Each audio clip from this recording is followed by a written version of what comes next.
ಹ್ಮ್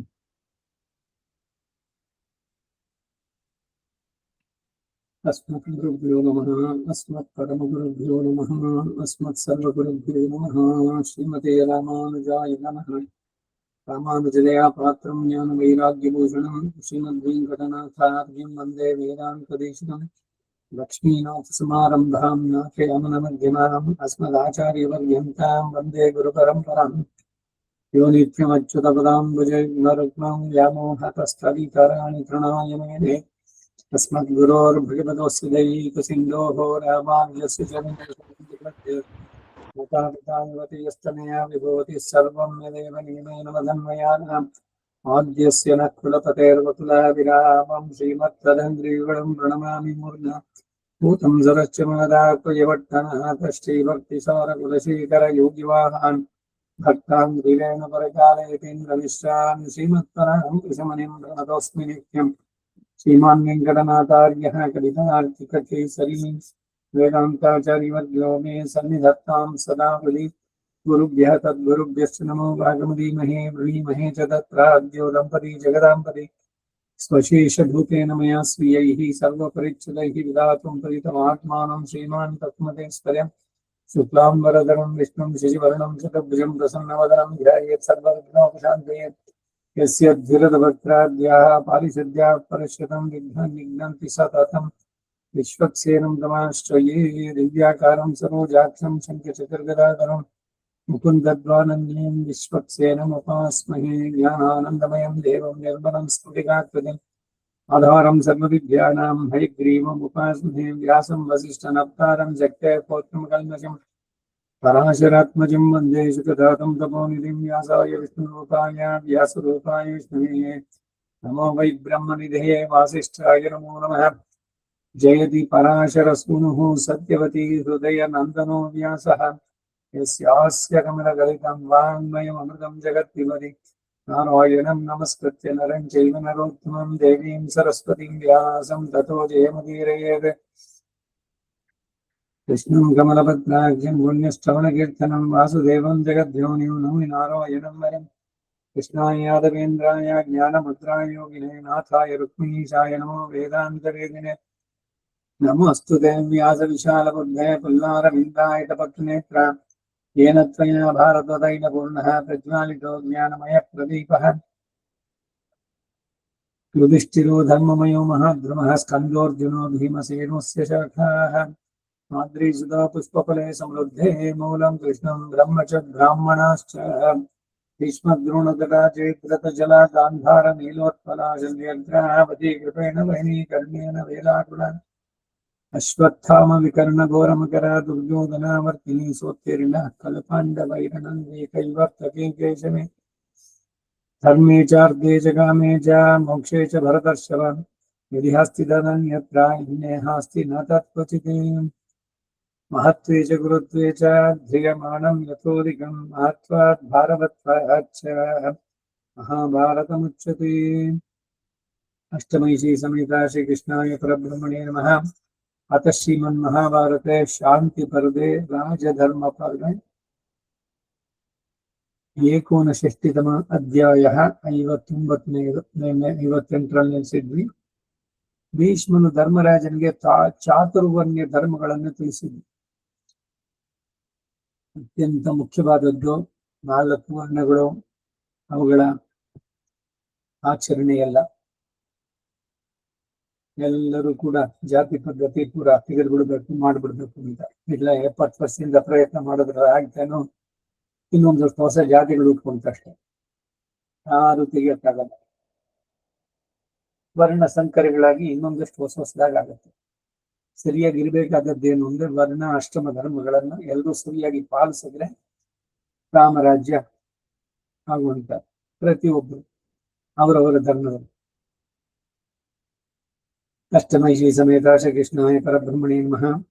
ಹಾಗೆ ಯುಧಿಷ್ಠರನ್ನು ಬದ್ಧಾಂಜಲಿಯಾಗಿ ಭೀಷ್ಮನನ್ನು ಕುರಿತು, ಹೇ ತಾತ, 4 ವರ್ಣದವರು ಅನುಸರಿಸತಕ್ಕಂತಹ ಸಾಮಾನ್ಯ ಧರ್ಮಗಳು ಯಾವುದು, 4 ವರ್ಣದವರಿಗೂ ಬೇರೆ ಬೇರೆಯಾಗಿ ವಿಧಿಸಲ್ಪಟ್ಟಂತ ಪ್ರತ್ಯೇಕ ಧರ್ಮಗಳು ಯಾವುದು, 4 ವರ್ಣದವರ ಆಶ್ರಮ ಧರ್ಮಗಳು ಯಾವುದು, ರಾಜಧರ್ಮಗಳು ಯಾವುವು, ರಾಷ್ಟ್ರ ವೃದ್ಧಿ ಹೊಂದೋದು ಹೇಗೆ, ರಾಜನ ಅಭಿವೃದ್ಧಿಗೆ ಬರೋ ಮಾರ್ಗ ಏನು?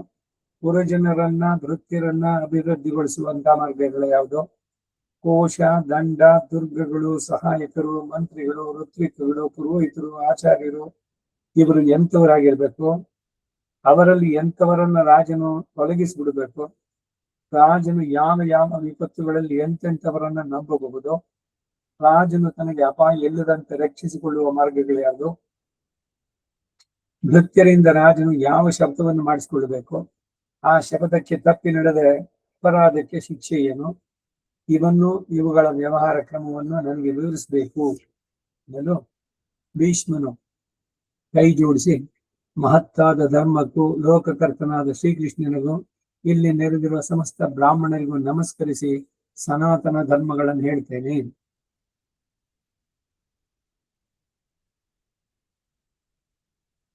ಹೇಳುವುದು ಕೇಳುವುದು ಉಪನ್ಯಾಸ ಇವುಗಳು ಮಾಡ್ಬೇಕಾದ್ರೆ ಅದಕ್ಕೇನೆ ಮೊದಲು ಅವರುಗಳನ್ನ ನೆನೆಸ್ಕೊಳ್ಳೋದು. ಇವೆಲ್ಲ ಮಾರ್ಗ ಆಂಜನೇಯ ತೋರಿಸ್ಕೊಟ್ಟಿದ್ದು. ಸೀತೆಯನ್ನು ಕಂಡೆ, ಏನೇನಾಯ್ತು ಎಲ್ಲವನ್ನೂ ಅಲ್ಲಿ ವಿವರವಾಗಿ ಹೇಳುವಂತ. ಜೊತೆನಲ್ಲಿ ಬಂದವರು ಸೀತೆ ನೋಡಿದ್ರು ಅಂತೆಲ್ಲ ಮಾಡ್ಕೊಂಡ್ಬಂದ್ರು. ಕಾಯ್ತಾ ಇದ್ದ ರಾಮ. ಅವನು ಬಂದ್ಮೇಲೆ ಏನೇನು ಆಯ್ತು, ಹೇಗಾಯ್ತು, ಎಲ್ಲಿಂದ ಹೊರಟೆ, ಹೇಗಾಯ್ತು ಅಂದ್ರೆ ಮೊದಲು ದಕ್ಷಿಣ ದಿಕ್ಕಿಗೆ ತಿರುಗಿ ಸೀತೆಗೆ ನಮಸ್ಕಾರ ಮಾಡಿ ಆಮೇಲೆ ಶುರು ಮಾಡಿದ್ರು. ಹಾಗೆ ಭೀಷ್ಮ ಪಿತಾಮಹ ಕೃಷ್ಣಂ ವಂದೇ ಸನಾತನಂ, ಆ ಕೃಷ್ಣನಿಗೂ ನಮಸ್ಕಾರ ಮಾಡಿ ಬ್ರಾಹ್ಮಣ ಗೋಷ್ಠಿ ಇಲ್ಲಿ ಅನೇಕ ಋಷಿಗಳೆಲ್ಲ ಬಂದ್ ಸೇರಿದ್ರಲ್ಲ. ಈ ಬರೀ ಧರ್ಮರಾಯ ಅಥವಾ ಪಾಂಡವರು ಅಷ್ಟೇ ಜನ ಕೇಳಿದ್ದಲ್ಲ, ಅಷ್ಟು ಜನ. ಸೊ ಅದಕ್ಕೆ ಅವರುಗಳಿಗೆಲ್ಲ ನಮಸ್ಕಾರ ಮಾಡಿ ಸನಾತನ ಧರ್ಮಗಳನ್ನು ಹೇಳ್ತೇನೆ. ಸನಾತನ ಹಿಂದಿನಿಂದ ಬಂದಂತಹದ್ದು ಯಾವುದು ತುಂಬಾ ಉತ್ತಮವಾದದ್ದು, ಹೇಗೆ ನಡಿಬೇಕು ಅನ್ನೋದನ್ನು ತಿಳಿಸುವಂತಹದ್ದು. ಯುಧಿಷ್ಠಿರ, ಕ್ರೋಧವಿಲ್ಲದಿರುವುದು, ಸತ್ಯ, ದಾನ, ಎಲ್ಲರನ್ನು ಸಮದೃಷ್ಟಿಯಿಂದ ನೋಡೋದು, ಸ್ವಪತ್ನಿಯಲ್ಲಿ ಸಂತಾನವನ್ನು ಪಡೆಯೋದು. ವಿವಾಹೇತರದ ಸಂಬಂಧಗಳು ಅಲ್ಲಿಗೆ ಕಂಪ್ಲೀಟ್ ಇಲ್ಲ. ಮಾನಸಿಕವಾಗಿಯೂ ಕೂಡ ಈ ಮತ್ತೊಬ್ಬರನ್ನ ಅವರು ನನ್ನ ಪತ್ನಿಯಾಗಿದ್ರೆ ಹೆಂಗೆ ಅಂತ ಮನಸ್ಸಿನಲ್ಲಿ ಭಾವಿಸಬಾರದು. ಈ ಕಾರಣದಿಂದಾನೇನೆ ಎಲ್ಲರನ್ನು ಕೂಡ ಚಿಕ್ಕವರು ದೊಡ್ಡವರು ಏನಮ್ಮ ಅಮ್ಮ ಅಂತ ಹೇಳ್ಬೇಕಾದ್ರೆ ತಾಯಿಯ ಭಾವನೆಯನ್ನು ನೋಡ್ಬೇಕು. ಪತ್ನಿ ಒಬ್ಬಳನ್ನು ಬಿಟ್ಟು ಬೇರೆ ಎಲ್ಲ ಸ್ತ್ರೀಯರನ್ನು ಕೂಡ ಆ ರೀತಿಯಲ್ಲಿ ನೋಡುವಂಥದ್ದು. ಶುಚಿತ್ವ, ದ್ರೋಹ ಇಲ್ಲದಿರುವುದು, ರುಜುತ್ವ, ಪ್ರಾಮಾಣಿಕತೆ, ಆಶ್ರಿತರ ಪೋಷಣೆ, ತನ್ನನ್ನು ನಂಬಿ ಬಂದವರು ಅವರುಗಳನ್ನ ನೋಡ್ಕೊಳ್ಳುವಂತ ಎಂಬ ಇವೆಲ್ಲ ಸಮಸ್ತ ವರ್ಣಗಳಿಗೂ ಸಾಮಾನ್ಯವಾದ ಧರ್ಮಗಳು. ಇದೆಲ್ಲ ಸಾಮಾನ್ಯವಾದ ಧರ್ಮ ಬರೀ ಬ್ರಾಹ್ಮಣನಿಗೆ ಮಾತ್ರ ಹೇಳಿದ್ದಲ್ಲ, ಎಲ್ಲರೂ ಅಷ್ಟೇ. ಪುರುಷರೆಲ್ಲ ತನ್ನ ಪತ್ನಿ ಒಬ್ಬಳನ್ನೇ ಬಿಟ್ಟು ಬೇರೆ ಯಾರನ್ನು ಕೂಡ ಯಾವ ಕಾಯ ವಾಚ ಮನಸ ಏನನ್ನು ಭಾವಿಸಬಾರದು. ಅದಕ್ಕೇನೆ ಆ ಗೌರವ ಭಾವ ಇರಬೇಕು ಅಂತ ಎಲ್ಲರನ್ನು ತಾಯಿಯಾಗಿ ನೋಡಿ ಅಂತ ಹೇಳುವಂತದ್ದು. ಮನುಷ್ಯ ಧರ್ಮ ಇದು ಸಾಮಾನ್ಯವಾದ್ದು ಎಲ್ಲ ಧರ್ಮಗಳಿಗೂ. ಇನ್ನು ಬ್ರಾಹ್ಮಣಾದಿ ವರ್ಣದವರಿಗೆ ಬೇರೆ ಬೇರೆಯಾದ ಧರ್ಮಗಳನ್ನ ತಿಳಿಸ್ತೇನೆ ಕೇಳಿ. ಮೊದಲು ಮನುಷ್ಯ ಧರ್ಮ, ಮನುಷ್ಯನಾಗಿ ಬದುಕುವುದನ್ನು ಕಲಿಬೇಕು. ಆಮೇಲೆ ಅದರಲ್ಲಿ ನಿಮ್ಮ ವರ್ಣ, ಆಮೇಲೆ ಆಶ್ರಮ, ಇವುಗಳೆಲ್ಲ ಒಂದೊಂದಾಗಿ ಬರುವಂತ. ಬ್ರಾಹ್ಮಣರಿಗೆ ಮಾತ್ರ ವಿಧಿಸಲ್ಪಟ್ಟ ಧರ್ಮಗಳಲ್ಲಿ ಮೊದಲನೆಯ ಆಶ್ರಮದಲ್ಲಿರುವ ಬ್ರಹ್ಮಚಾರಿಗೆ ಮೊದಲು ಪ್ರಧಾನ ಧರ್ಮವು ದಮವೇ. ದಮ ಅಂದ್ರೆ ಸಂಯಮ, ಕಂಟ್ರೋಲ್ ಓವರ್ ದಿ ಸೆನ್ಸಸ್, ಅಂದರೆ ಇಂದ್ರಿಯ ನಿಗ್ರಹ. ಬ್ರಹ್ಮಚರ್ಯದಲ್ಲಿ ಎಷ್ಟು ಮುಖ್ಯವಾಗಿ ಇದು ಬರುತ್ತೆ ಅಂತಂದ್ರೆ ಆ ವ್ರತ ಸಮಾವರ್ತನೆಯಲ್ಲಿ ಆ ಪ್ರಾಯಶ್ಚಿತ್ತಗಳೆಲ್ಲ ಹೇಳುತ್ತೆ. ಯುದ್ಧಕ್ಕೆ ಕಾಲಿಗೆ ಚಪ್ಪಲಿ ಹಾಕೋದಾಗ್ಲಿ, ಕನ್ನಡಿಯಲ್ಲಿ ನೋಡ್ಕೊಳ್ಳೋದಾಗ್ಲಿ, ಸ್ತ್ರೀಯನ್ನ ಕಣ್ಣೆತ್ತಿ ನೋಡೋದಾಗ್ಲಿ, ನೃತ್ಯ, ಗೀತ ಇವುಗಳನ್ನ ನೋಡೋದು, ಅವಯವಶಃ ನೋಡೋದು, ಅಶ್ಲೀಲವಾದ ಸಂಭಾಷಣೆ ಎಲ್ಲದನ್ನ ಪೂರ ಬಿಡ್ಬೇಕು ಬ್ರಹ್ಮಚರ್ಯದಲ್ಲಿ. ಬರೀ ಬ್ರಹ್ಮಚಾರಿಗೆ ಮಾತ್ರನ, ಕನ್ಯರಿಗಿಲ್ಲ ಅಂದ್ರೆ ಅವ್ರಿಗಳಿಗೂ ಕೂಡ ಉಂಟು. ಏನೇನೋ ನೋಡೋದು, ಕಾಮೋದ್ರೇಕವಾಗುವಂತಹದ್ದು, ಆ ರೀತಿಯ ಅಶ್ಲೀಲ ಮಾತುಗಳನ್ನು ನೋಡುವಂತಹದ್ದು, ಜೋಕ್ಸ್ ನೋಡೋದು, ಇವೆಲ್ಲ ಕೂಡುದು ಬ್ರಹ್ಮಚರ್ಯ ವ್ರತಕ್ಕೆ. ಹಾಗೇನೆ ಕನ್ಯೆಯಾಗಿರುವಾಗ ಅವಳಿಗೂ ಅಷ್ಟೇ ಅದೇ ಬ್ರಹ್ಮಚರ್ಯ ವ್ರತದಲ್ಲಿ.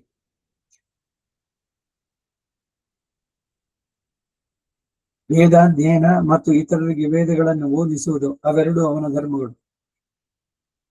ಅಧ್ಯಯನ ಜೊತೆಗೆ ಸಹಾಧ್ಯಾಯಿಗಳ ಜೊತೆಯಲ್ಲಿ ಕಲಿಯೋದು, ಕಲಿತಿದ್ದನ್ನು ಕಲಿಸೋದು ಬ್ರಾಹ್ಮಣನಿಗೆ ಬರುವಂತಹದ್ದು. ಅಧ್ಯಯನ, ಅಧ್ಯಾಪನ. ಹಾಗೆ ಇವುಗಳಿಂದ ಬ್ರಹ್ಮಚಾರಿಯ ಧರ್ಮಗಳು ಪೂರ್ಣವಾಗುತ್ತೆ. ಇನ್ನು ಬಹಳ ಡೀಟೇಲ್ ಆಗೋದು ಬರುತ್ತೆ, ನೋಡೋಣ ಮುಂದೆ ಬಂದು ಹೋಗ್ಬೋದು. ಸಂವಿಧಾನವನ್ನು ನಡೆಸ್ತಾ ಇರಬೇಕು. ಬ್ರಹ್ಮಚರ್ಯ ವ್ರತವನ್ನು ಕನ್ಕ್ಲೂಡ್ ಮಾಡದೆ ಲೈಫ್ ಲಾಂಗ್ ಹಂಗೆ ಇರ್ಬೋದು. ನೈಷ್ಠಿಕ ಬ್ರಹ್ಮಚರ್ಯ 70 ವರ್ಷ ಆದ್ರೂ ಬ್ರಹ್ಮಚಾರಿನೇನು. ಉಪಕ್ರಮ ದಿವಸ ಇದನ್ನ ಮಾಡಿಸ್ಕೊಂಡು ಆಯುಷ್ ಕರ್ಮ ಮಾಡಿಸ್ಕೊಂಡು ಬಂದು ಹೊಸ ಯಜ್ಞೋಪವೀತ ಗಟ್ಟಿ ಪಂಚೆ ಉಡಬಾರ್ದು ಬ್ರಹ್ಮಚಾರಿ. ಹಾಗೆ ಪೂರ್ಣವಾಗಿರ್ಬೋದು ಬ್ರಹ್ಮಚರ್ಯದಲ್ಲಿ. ಹೀಗೆ ಸ್ವಧರ್ಮವನ್ನು ಬಿಡದೆ ವಿಧರ್ಮಗಳಲ್ಲಿ ಪ್ರವರ್ತಿಸದೆ ಶಾಂತನಾಗಿ ಜ್ಞಾನದಲ್ಲಿಯೇ ಆ ಬ್ರಾಹ್ಮಣ ಭಟಿಗೆ ತಾನಾಗಿ ಧನ ಏನಾದರೂ ಲಭಿಸಿದ್ರೆ ಆಮೇಲೆ ಶಾಸ್ತ್ರೋಕ್ತವಾಗಿ ವಿವಾಹವನ್ನು ಮಾಡಿಕೊಂಡು ಸಂತಾನವನ್ನು ಪಡಿಬೇಕು. ಆಮೇಲೆ ದಾನಗಳನ್ನ ಯಾಗಗಳನ್ನ ನಡೆಸಬೇಕು. ಆ ಧನದಿಂದ ಅತಿಥಿಗಳನ್ನ ಬಂಧುಗಳನ್ನ ತೃಪ್ತಿಗೊಳಿಸಬೇಕು.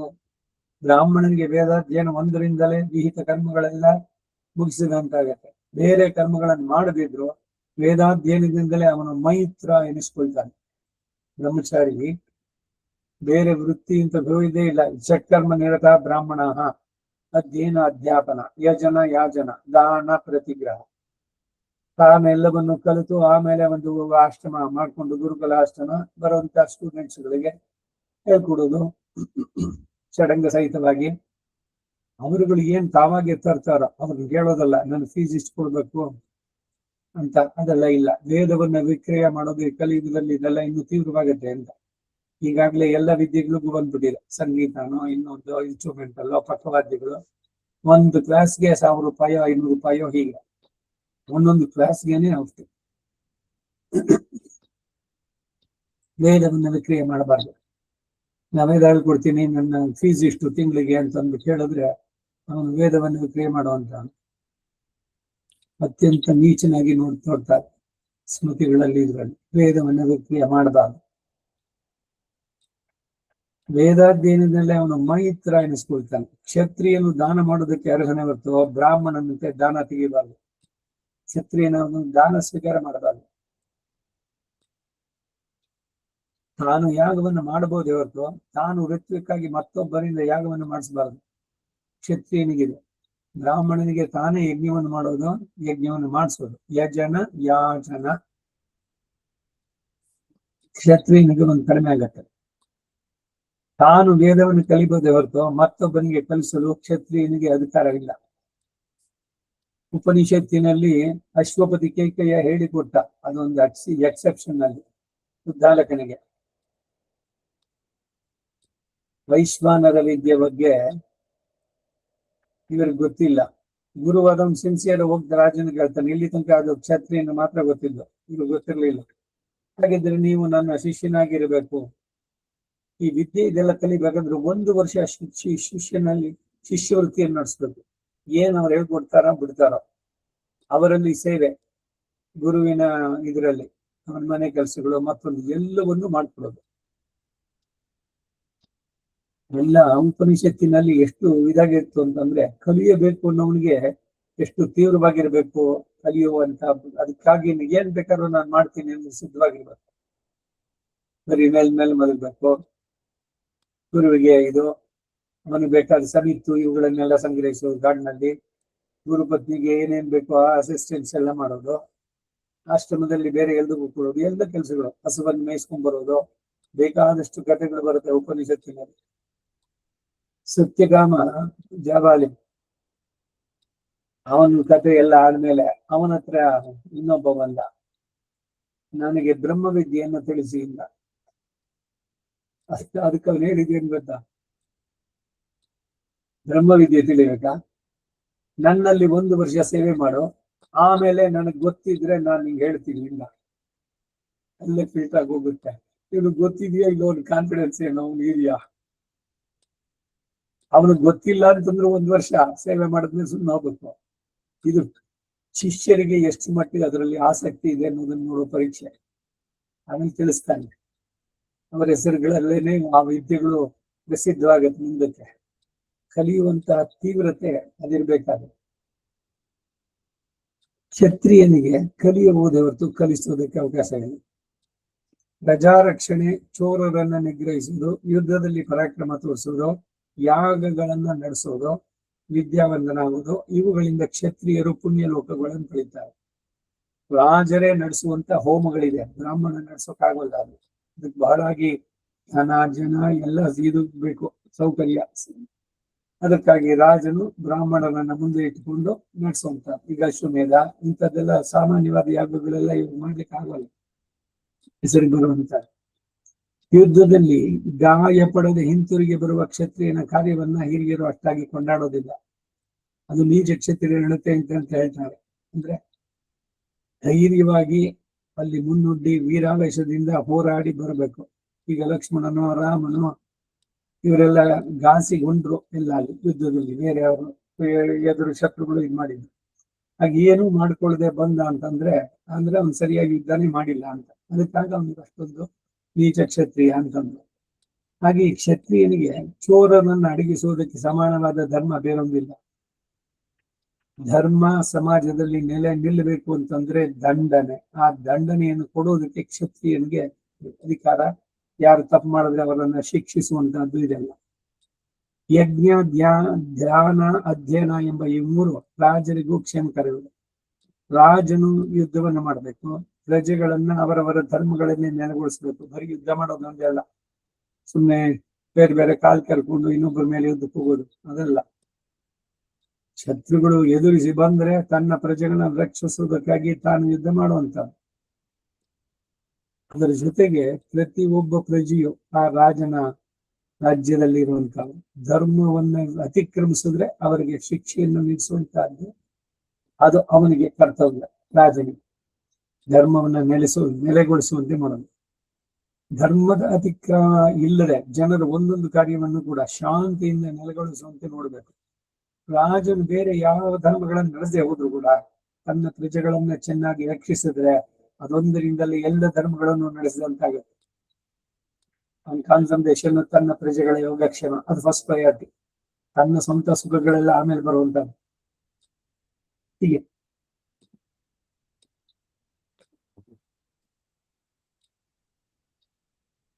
ಅಂತಹ ರಾಜನು ಐಂದ್ರ ಎಂಬ ಬಿರುದನ್ನ ಪಡಿತಾನೆ. ಪ್ರಜಾ ರಕ್ಷಕನಾಗಿರುವಂತವನಿಗೆ ಐಂದ್ರ, ರಾಜನಿಗೆ ರಾಜೇಂದ್ರ ಬರುತ್ತೆ. ರಾಜ ಪ್ಲಸ್ ಐ, ರಾಜೇಂದ್ರ. ಆಕಾರ ಮುಂದೆ ಐಕಾರ ಏಕಾರ ಬರುವಂತ. ಇನ್ನು ಮುಂದೆಂದು ವೈಶ್ಯ ಧರ್ಮಗಳು ಅಂದ್ರೆ ದಾನ, ಅಧ್ಯಯನ, ಯಜ್ಞ, ನ್ಯಾಯ ಮಾರ್ಗದಿಂದ ಧನ ಸಂಗ್ರಹ. ಎಲ್ಲೂ ಕೂಡ ಧರ್ಮವನ್ನು ಅತಿಕ್ರಮಿಸೋಂಗಿಲ್ಲ. ಈಗೆಲ್ಲೋ ಏನೋ ಒಂದು ಅಭಾವ ಉಂಟಾಗಿದೆ ಅಂದ್ರೆ ಇವನ ಹತ್ರ ಇತ್ತು ಒಂದಷ್ಟು ಅಂದ್ರೆ ಅದನ್ನ ಹೆಚ್ಚಿಗೆಗೆ ಮಾರೋದು, ಅದು ವೈಶ್ಯ ಧರ್ಮಕ್ಕೆ ಅದು ವಿರುದ್ಧವಾದದ್ದು. ಪ್ರತಿಯೊಬ್ಬರಿಗೂ ಅವರವರ ಧರ್ಮ. ಅವನ ಹೊಟ್ಟೆ ಪಾಡಿಗೆ ಅದಕ್ಕೆ ಎಷ್ಟು ಮಾರ್ಜಿನ್ ಅಂತ ಇಟ್ಕೊಂಡಿದ್ದಾನೋ ಅಷ್ಟೇ ಇರ್ಬೇಕು ಹೊರತು ಎಲ್ಲೋ ಸ್ಕೇರ್ಸಿಟಿ ಆಯ್ತು ನನ್ನ ಹತ್ರ ಹೆಚ್ಚಿಗೆ ಇದೆ ಅದು 20 400 ರೂಪಾಯಿ ಅನ್ನೋದು ಈ ತರ ಆಗ್ಬಾರ್ದು. ತಂದೆಯ ಮಕ್ಕಳನ್ನು ಹೇಗೋ ಹಾಗೆ ಪಶುಗಳನ್ನು ರಕ್ಷಿಸೋದು ವೈಶ್ಯ. ಇವಿಷ್ಟು ವೈಶ್ಯ ಧರ್ಮಗಳು. ಇವು ಹೊರತು ವೈಶ್ಯನು ಬೇರೆ ಯಾವ ಕರ್ಮಗಳನ್ನು ನಡೆಸಿದ್ರು ಅದು ಅವನಿಗೆ ವಿರುದ್ಧ ಧರ್ಮ ಅನ್ಸುತ್ತೆ. ಅವನ ಕಾನ್ಸಂಟ್ರೇಷನ್ ಅಷ್ಟು. ದಾನ, ಅಧ್ಯಯನ, ಯಜ್ಞ, ನ್ಯಾಯ ಮಾರ್ಗದಿಂದ ಧನ ಸಂಗ್ರಹ. ಬ್ರಹ್ಮನು ವೈಶ್ಯನಿಗಾಗಿಯೇ ಪಶುಗಳನ್ನ ಸೃಷ್ಟಿಸಿದ್ದರಿಂದ ಗೋರಕ್ಷಣವೇ ವೈಶ್ಯನಿಗೆ ಉತ್ತಮವಾದ ಸುಖಯುತವಾದ ಧರ್ಮ. ಪಶು ಸಂಗೋಪನೆ, ವ್ಯಾಪಾರ ಇದು ಆಮೇಲೆ. ವ್ಯಾಪಾರ, ದ್ರೋಹ ಚಿಂತನ ಏನೇನೋ ಸೇರಿಸ್ಬಿಟ್ಟು ಬಂದ್ಬಿಟ್ಟಿದೆ. ಯಾವುದರಲ್ಲೂ ದ್ರೋಹ ಮಾಡೋದಕ್ಕೆ ಚಿಂತನೆನೇ ಬರಬಾರ್ದು. ಗೋರಕ್ಷಣವೇ ವೈಶ್ಯನಿಗೆ ಉತ್ತಮವಾದ ಸುಖ ಹೇತುವಾದ ಧರ್ಮ. ಬ್ರಹ್ಮನು ಪ್ರಜೆಗಳನ್ನೆಲ್ಲ ಬ್ರಾಹ್ಮಣರ ಮತ್ತು ಕ್ಷತ್ರಿಯನ ರಕ್ಷಣೆಯಲ್ಲಿ ಒಪ್ಪಿಸಿದ್ದಾನೆ. ಬ್ರಾಹ್ಮಣರು ಕೂಡ ಅಷ್ಟೇ, ಅವರು ಯಜ್ಞ ಯಾಗ ಎಲ್ಲ ಮಾಡಿದ್ರು ಲೋಕಹಿತಕ್ಕಾಗಿ. ಲೋಕ ಸಮಸ್ತ ಸುಖಿನೋ ಭವಂತು, ಸದಾ ಲೋಕದ ಹಿತವನ್ನೇ ಬಯಸ್ತಾ ಇರ್ಬೇಕು. ಇದು ಬ್ರಾಹ್ಮಣನಿಗೆ. ಆ ಲೋಕದಲ್ಲಿ ಇವನು ಒಬ್ಬ ತಾನೆ. ಸೊ ಲೋಕವೆಲ್ಲ ಸುಖವಾಗಿದೆ ಅಂದ್ರೆ ಇವನಿಗೂ ಸುಖ. ದೇವರೇ ನನ್ನೊಬ್ಬನ್ನು ಕಾಪಾಡಪ್ಪ ಅಂತ ಎಲ್ಲೂ ಕೇಳೋದು ಇಲ್ಲ. ಧರ್ಮರಾಜ ಇನ್ನು ವೈಶ್ಯರ ವೃತ್ತಿಯನ್ನ ಅವರ ಜೀವನ ಕ್ರಮವನ್ನು ಹೇಳ್ತಾನೆ ಕೇಳು. ವೈಶ್ಯನು ಮತ್ತೊಬ್ಬರಿಗೆ ಸೇರಿದ 6 ಪಶುಗಳನ್ನು ಮೇಯಿಸೋದಾದ್ರೆ ಅವುಗಳಲ್ಲಿ 1 ಹಸುವಿನ ಹಾಲನ್ನು ತಾನು ಸಂಬಳವಾಗಿ ತೆಗೆದುಕೊಳ್ಬೇಕು. ಪಶು ಸಂಗೋಪನೆ ವೈಶ್ಯನಿಗೆ ಅಂತ ಹೇಳ್ತಲ್ಲ, ಸೊ ಒಂದು 6 ಹಸುಗಳನ್ನ ಎಲ್ಲರ ಮನೆಯದನ್ನು ತಗೊಂಡೋಗಿ ಇದು ಮಾಡ್ದ ಅಂದ್ರೆ ಅದಕ್ಕೆ ಒಂದು ಸ್ಯಾಲರಿ ಏನು ಅಂದ್ರೆ ಒಂದು ಹಸುವಿನ ಹಾಲು ಕರೆಯುವಂಥದ್ದು. ಇತರರು 100 ಹಸುಗಳನ್ನ ಮೇಯಿಸ್ತಕ್ಕವನು ಆ ಕೆಲಸಕ್ಕೆ ಸಂಬಳವಾಗಿ ಒಂದು ಎತ್ತನ್ನು ಒಂದು ಹಸುವನ್ನು ತಾನು ತೆಗೆದುಕೊಳ್ಬಹುದು. ಮತ್ತೊಬ್ಬರ ಬಂಡವಾಳದಿಂದ ವ್ಯಾಪಾರ ಮಾಡತಕ್ಕಂಥ ವೈಶ್ಯನು ಅದರಿಂದ ಸಂಪಾದಿಸಿದ ಲಾಭದಲ್ಲಿ 7ರಲ್ಲಿ 1 ಪಾಲನ್ನು ಮಾತ್ರ ತಾನು ಪಡಿಬಹುದು. ಹಳ್ಳಿಗಳಲ್ಲೆಲ್ಲ ಭೂಮಿಯನ್ನ ಗುತ್ತಿಗೆಗೆ ಕೊಡುವುದು ಅಂತ ಮಾಡ್ತಾ ಇದ್ರು. ಇವನೇ ಹೋಗಿ ನಡೆಸೋಕ್ಕಾಗಲ್ಲ, ಬ್ರಾಹ್ಮಣ ಧರ್ಮ ಜೊತೆಗೆ ಅದು. ಅದಕ್ಕಾಗಿ ಒಬ್ಬ ರೈತನಿಗೆ ಅದನ್ನ ನೀನು ಹೊತ್ತು ಬೆಳೆ ಎಲ್ಲ ಮಾಡು, ಬೆಳೆಸಿದ್ದು ಎಲ್ಲದಕ್ಕೂ ಫಲವಾಗಿ ನಿನಗೆ ಒಂದು ಪಾಲು ಅದರಲ್ಲಿ, ಪೂರ ನಿನಗೆ ಅಲ್ಲ. ಉಳವನಿಗೆ ಭೂಮಿ ಇದೆಲ್ಲ ಎಲ್ಲ ಧರ್ಮದ್ದು ಹಾಳು ಮಾಡೋದಕ್ಕೆ ಬಂದಿದ್ದೆಲ್ಲ ಇದು. ಇದ್ರಲ್ಲಿ ಮಾಡಿದಾಗ ಈ ಎಕ್ಸ್ಪ್ಲೈಟೇಷನ್ ಅಲ್ಲೂ ಆಯ್ತು, ಇಲ್ಲ ಅಂತಿಲ್ಲ. ಈಗ ವಿನೋಬಾ ಭಾವೆ ಭೂದಾನ ಮೂವ್ಮೆಂಟ್ ಅಂತ ಅಂದ್ಬಿಟ್ಟು ಮಾಡಲ್ಲ. ಈ ಹರಿಯರ್ ಕೂಡ ಅದರಲ್ಲಿ ಬಹಳಷ್ಟು ಎಲ್ಲ ಭಾಗವಹಿಸಿ ಎಲ್ಲ ಮಾಡಿದ್ರು. ಆಮೇಲೆ ಅವರು ನಿಮ್ಮ ಧರ್ಮದನ್ನ ನೀವು ಮುಂದುವರಿಸುವ ಪ್ರಚಾರವನ್ನ ಅಂತ ಹೇಳಿದ್ರು. ಆಮೇಲೆ ಅವ್ರ ಮೇಲ್ಕೋಟೆಗೆ ಬಂದ್ರು ಹರಿಯರ್. ಹಿಂದೆ ಏನಾಗಿತ್ತು ಅಂದ್ರೆ ಜಮೀನ್ದಾರಿಕೆ ಇದು ಬಂದಾಗ ಸಿಕ್ಕಾಪಟ್ಟೆ ಭೂಮಿಯನ್ನ ಇವನೆಲ್ಲ ಸಂಗ್ರಹಿಸಿದ್ದು, ದಾನವಾಗಿ ಬಂದಿದ್ದು, ಇಲ್ಲ ರಾಜ ಪಾರಿತೋಷಕವಾಗಿ ಕೊಟ್ಟಿದ್ದು. ಇವರಿಗೆ ಒಂದು ಊರನ್ನೇ ಕೊಟ್ಟು ಬಿಡೋದು ಅವ್ರಿಗೆ, ಅದ್ರ ಸುತ್ತಮುತ್ತ ಇರುವಂತಹದ್ದು ಎಲ್ಲ ಸೇರಿ. ಹೀಗೆ ಅದನ್ನ ಇವರು ಗುತ್ತಿಗೆಗೆ ಕೊಡೋದು ಅಂತ ಹೇಳಿ ಅವರುಗಳಿಗೆ ಕೊಟ್ಟು ಅವ್ರ ಹತ್ರ ಕೆಲಸ ಎಲ್ಲ ಅವರೆಲ್ಲ ಮಾಡೋರು. ಇವರು ಹೋಗಿ ಸೂಪರ್ವೈಸರ್ ಮತ್ತೊಂದು ನೋಡ್ಕೊಂಡು ಬರ್ತಾ ಇದ್ದಷ್ಟೇ. ಅವನಿಗೆ ಒಂದು ಪಾಲು. ಕೊಂಬುಗಳನ್ನ ಮಾರಿದ್ದರಲ್ಲಿ 7ನೇ 1 ಪಾಲನ್ನ, ಬೆಲೆಯುಳ್ಳ ಗೊರಸಲನ್ನ ವಿಕ್ರಯಿಸಿ ಬಂದ ಲಾಭದಲ್ಲಿ 16ನೇ 1 ಪಾಲನ್ನ ಲಾಭವಾಗಿ ತೆಗೆದುಕೊಳ್ಬಹುದು. ಈ ಮಧ್ಯದಲ್ಲಿ ದಳ್ಳಾಳಿ ಕೆಲಸ ಮಾಡ್ತಾರಲ್ಲ ಅವರು ವೈಶ್ಯರಲ್ಲಿ, ಅವರುಗಳಿಗೆ ಅಲ್ಲೂ ಕೂಡ ಒಂದು ಧರ್ಮ. ಯಾರೋ ಬೆಳೆದದ್ದು ಬೆಳೆ ಅದನ್ನ ನೀವು ತಂದು ಮಾರ್ತಾನೆ ಮಧ್ಯದಲ್ಲಿ, ಮೀಡಿಯೇಟರ್. ಅವನಿಗೂ ಅಲ್ಲಿ ಮೋಸ ಆಗ್ಬಾರ್ದು. ಯಾರು ನಿಜವಾಗಿ ಬೆಳೆದವನು ಅದರಲ್ಲಿ ಏನ್ 1 ಪಾಲು ತಂದು ಅದನ್ನು ತಗೋಬೇಕು.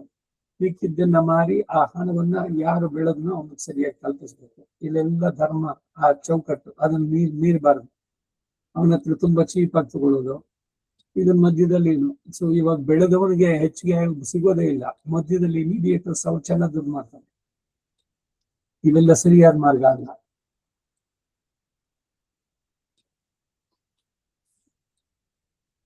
ಬೇರೆಯವರ ಧಾನ್ಯಗಳನ್ನ ತೆಗೆದುಕೊಂಡು ಕೃಷಿಯನ್ನು ಮಾಡಬೇಕನ್ನು ಬೆಳೆಯಲ್ಲಿ 7ನೇ 1 ಪಾಲನ್ನು ತಾನು ಪಡಿಬೇಕು. ಇವೆಲ್ಲ ವೈಶ್ಯನಿಗೆ ವಾರ್ಷಿಕ ವೇತನಗಳು, ಆನ್ಯುಯಲಿ ಅವರಿಗೆ ಬರುವಂತ ವರ್ಷದಲ್ಲಿ ಅವರಿಗೆ ಈ ವಾರ್ಷಿಕ ವೇತನ ಅನ್ನೋದು ಇವಾಗ ಇದರಲ್ಲೂ ಕೂಡ ಬಂದಿದೆ. ಈ ಸಾಫ್ಟ್ವೇರ್ ಮತ್ತು ಇದರಲ್ಲಿ 1 ವರ್ಷದ ಕಾಂಟ್ರಾಕ್ಟ್ ಎಷ್ಟು, 1 ತಿಂಗಳಿಗೆ ಅಂತಿಲ್ಲ, ಒಟ್ಟಿಗೆ 5 ಹೇಳ್ಬಿಟ್ಟು ಅದನ್ನ ಡಿವೈಡ್ ಮಾಡಿ ಕೊಡ್ತಾರೆ. ಆದ್ರೆ ಅವನು ಒಪ್ಕೊಂಡಿದ್ದು ವರ್ಷಕ್ಕೆ ಇಷ್ಟು ಅಂತ ಅಂದ್ಬಿಟ್ಟು ವಾರ್ಷಿಕ ವೇತನ. ಪಶುಗಳನ್ನು ಮೇಯಿಸುವುದು ತನಗೆ ಯೋಗ್ಯವಲ್ಲ ಎಂದು ವೈಶ್ಯನು ಎಂದಿಗೂ ಎಣಿಸಬಾರದು. ಇದು ನನಗಲ್ಲ ಅಂತ ಎಣಿಸಬಾರದು. ವೈಶ್ಯನು ಸಿದ್ಧವಾಗಿದ್ದಾಗ ಆ ಕಾರ್ಯವನ್ನು ಬೇರೆ ಯಾರಿಂದಲೂ ಮಾಡಿಸಬಾರದು. ಅವನೇ ಇದ್ದಾಗ ಅವನನ್ನು ಬಿಟ್ಟು ಬೇರೆಯವರ ಹತ್ರ ಅಲ್ಲ. ಶೂದ್ರ ಧರ್ಮಗಳು ಯಾವುದು ಅಂದರೆ ತನಗಿಂತಲೂ ಮೇಲಾದ ಇತರ ವರ್ಣದವರಿಗೆ ದಾಸ ಎನಿಸಿಕೊಂಡು ಅವರಲ್ಲಿ ಕೆಲಸ ಮಾಡುವುದು ಶೂದ್ರನ ಧರ್ಮ. ಈ ವೃತ್ತಿಗಳಿಗೆ ಆ ವರ್ಣವನ್ನು ಸೃಷ್ಟಿಸೋದ್ರಿಂದ ಇತರ ವರ್ಣದವರ ಪರಿಚಯವೇ ಅವನಿಗೆ ಉತ್ತಮವಾದಂತಹ ಧರ್ಮ. ಶೂದ್ರನಾದವನು ಬ್ರಾಹ್ಮಣ, ಕ್ಷತ್ರಿಯ, ವೈಶ್ಯ 3 ಜನದ ವರ್ಣದವರೆಗೂ ಕೂಡ ಸೇವೆಯನ್ನು ಮಾಡುವಂತದ್ದು. ಸತ್ಶೂದ್ರನನ್ನು ಇವರು ಅಷ್ಟೇ ಗೌರವದಿಂದ ಕಾಣ್ತಾ ಇದ್ರು. ಪರಸ್ಪರ ದ್ವೇಷ ಇವುಗಳೆಲ್ಲ ಏನಿರ್ಲಿಲ್ಲ. ಇಲ್ಲ ಇವನು ಅವನನ್ನು ಎಕ್ಸ್ಪ್ಲಾಯ್ಟ್ ಮಾಡಬೇಕು ಅಂತಿಲ್ಲ. ಈ ವೃತ್ತಿಗಾಗಿ ಅವನು ಅದರಿಂದಲೇ ಅವನಿಗೆ ಸುಖ ಉಂಟು. ಶೂದ್ರನು ಯಾವಾಗಲೂ ಯಾವ ವಿಧದಿಂದಲೂ ಧನವನ್ನು ಸಂಗ್ರಹಿಸಿ ಇಡಬಾರದು. ಅದರಿಂದ ಅವನ ಪಾಪಗಳನ್ನು ಗಳಿಸಿದಂತಾಗತ್ತೆ. ಅವನಲ್ಲಿ ಧನವು ಸೇರಿದರೆ ತನಗಿಂತಲೂ ಮೇಲಾದವರನ್ನು ಲಕ್ಷ್ಯ ಮಾಡದೆ ತನಗೆ ಅಧೀನರನ್ನಾಗಿ ಮಾಡಲು ಪ್ರಯತ್ನಿಸ್ತಾನೆ. ಈ ಶೆಡ್ಯೂಲ್ ಕ್ಯಾಸ್ಟೋ, ಶೆಡ್ಯೂಲ್ ಟ್ರೈಬೋ ಅಥವಾ ಇನ್ಯಾವುದೋ ಶಾಸಕನೋ ಅವ್ರ ಕೈ ಕೆಳಗೆ ಮಾಡೋದಕ್ಕೆ ಕೆಲಸಕ್ಕೆ ಬ್ರಾಹ್ಮಣರು ಬೇಕು. ಅವರ ಹತ್ರ ಅವರ ವೇತನ ಅದು ತಗೊಂಡು ಎಲ್ಲವೂ ಎಲ್ಲ ಅವನತಿಯ ಇದರಲ್ಲಿ ಬರುವಂತಹದ್ದು. ಹಣ ಕೊಡ್ತಾರೆ ಅಂತ ಯಾರ್ಯಾರಿಗೂ ಹೋಗಿ ಸೇವೆ ಮಾಡೋದಲ್ಲ ಬ್ರಾಹ್ಮಣರಾದವರು.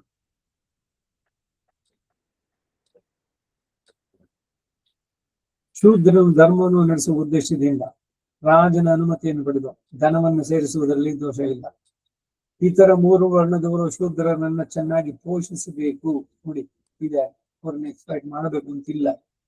ಅವರು ತಮಗೆ ಪರಿಚರ್ಯೆ ಮಾಡತಕ್ಕ ಶೂದ್ರನಿಗೆ ಅನ್ನ ವಸ್ತ್ರಾದಿಗಳನ್ನೆಲ್ಲ ಕೊಟ್ಟು ಪೋಷಿಸಬೇಕು. ಅವನಿಗೆ ತಾನು ಅನುಭವಿಸುವ ಹಳೆಯದಾದ ಕೊಡೆ, ಜೋಡು, ತಲೆಪಾಗು, ಹಾಸಿಗೆ, ವಸ್ತ್ರ, ಆಸನ ಮೊದಲಾದನ್ನೆಲ್ಲ ತಮ್ಮಲ್ಲಿ ಸೇವೆ ಮಾಡತಕ್ಕಂಥ ಶೂದ್ರರಿಗೆ ಕೊಡ್ತಾ ಇರ್ಬೇಕು. ಅವೆಲ್ಲವೂ ಧರ್ಮ ರೀತಿಯಾಗಿ ದಾಸ ವೃತ್ತಿಯಲ್ಲಿರುವವರ ಸ್ವತ್ತುಗಳೇ.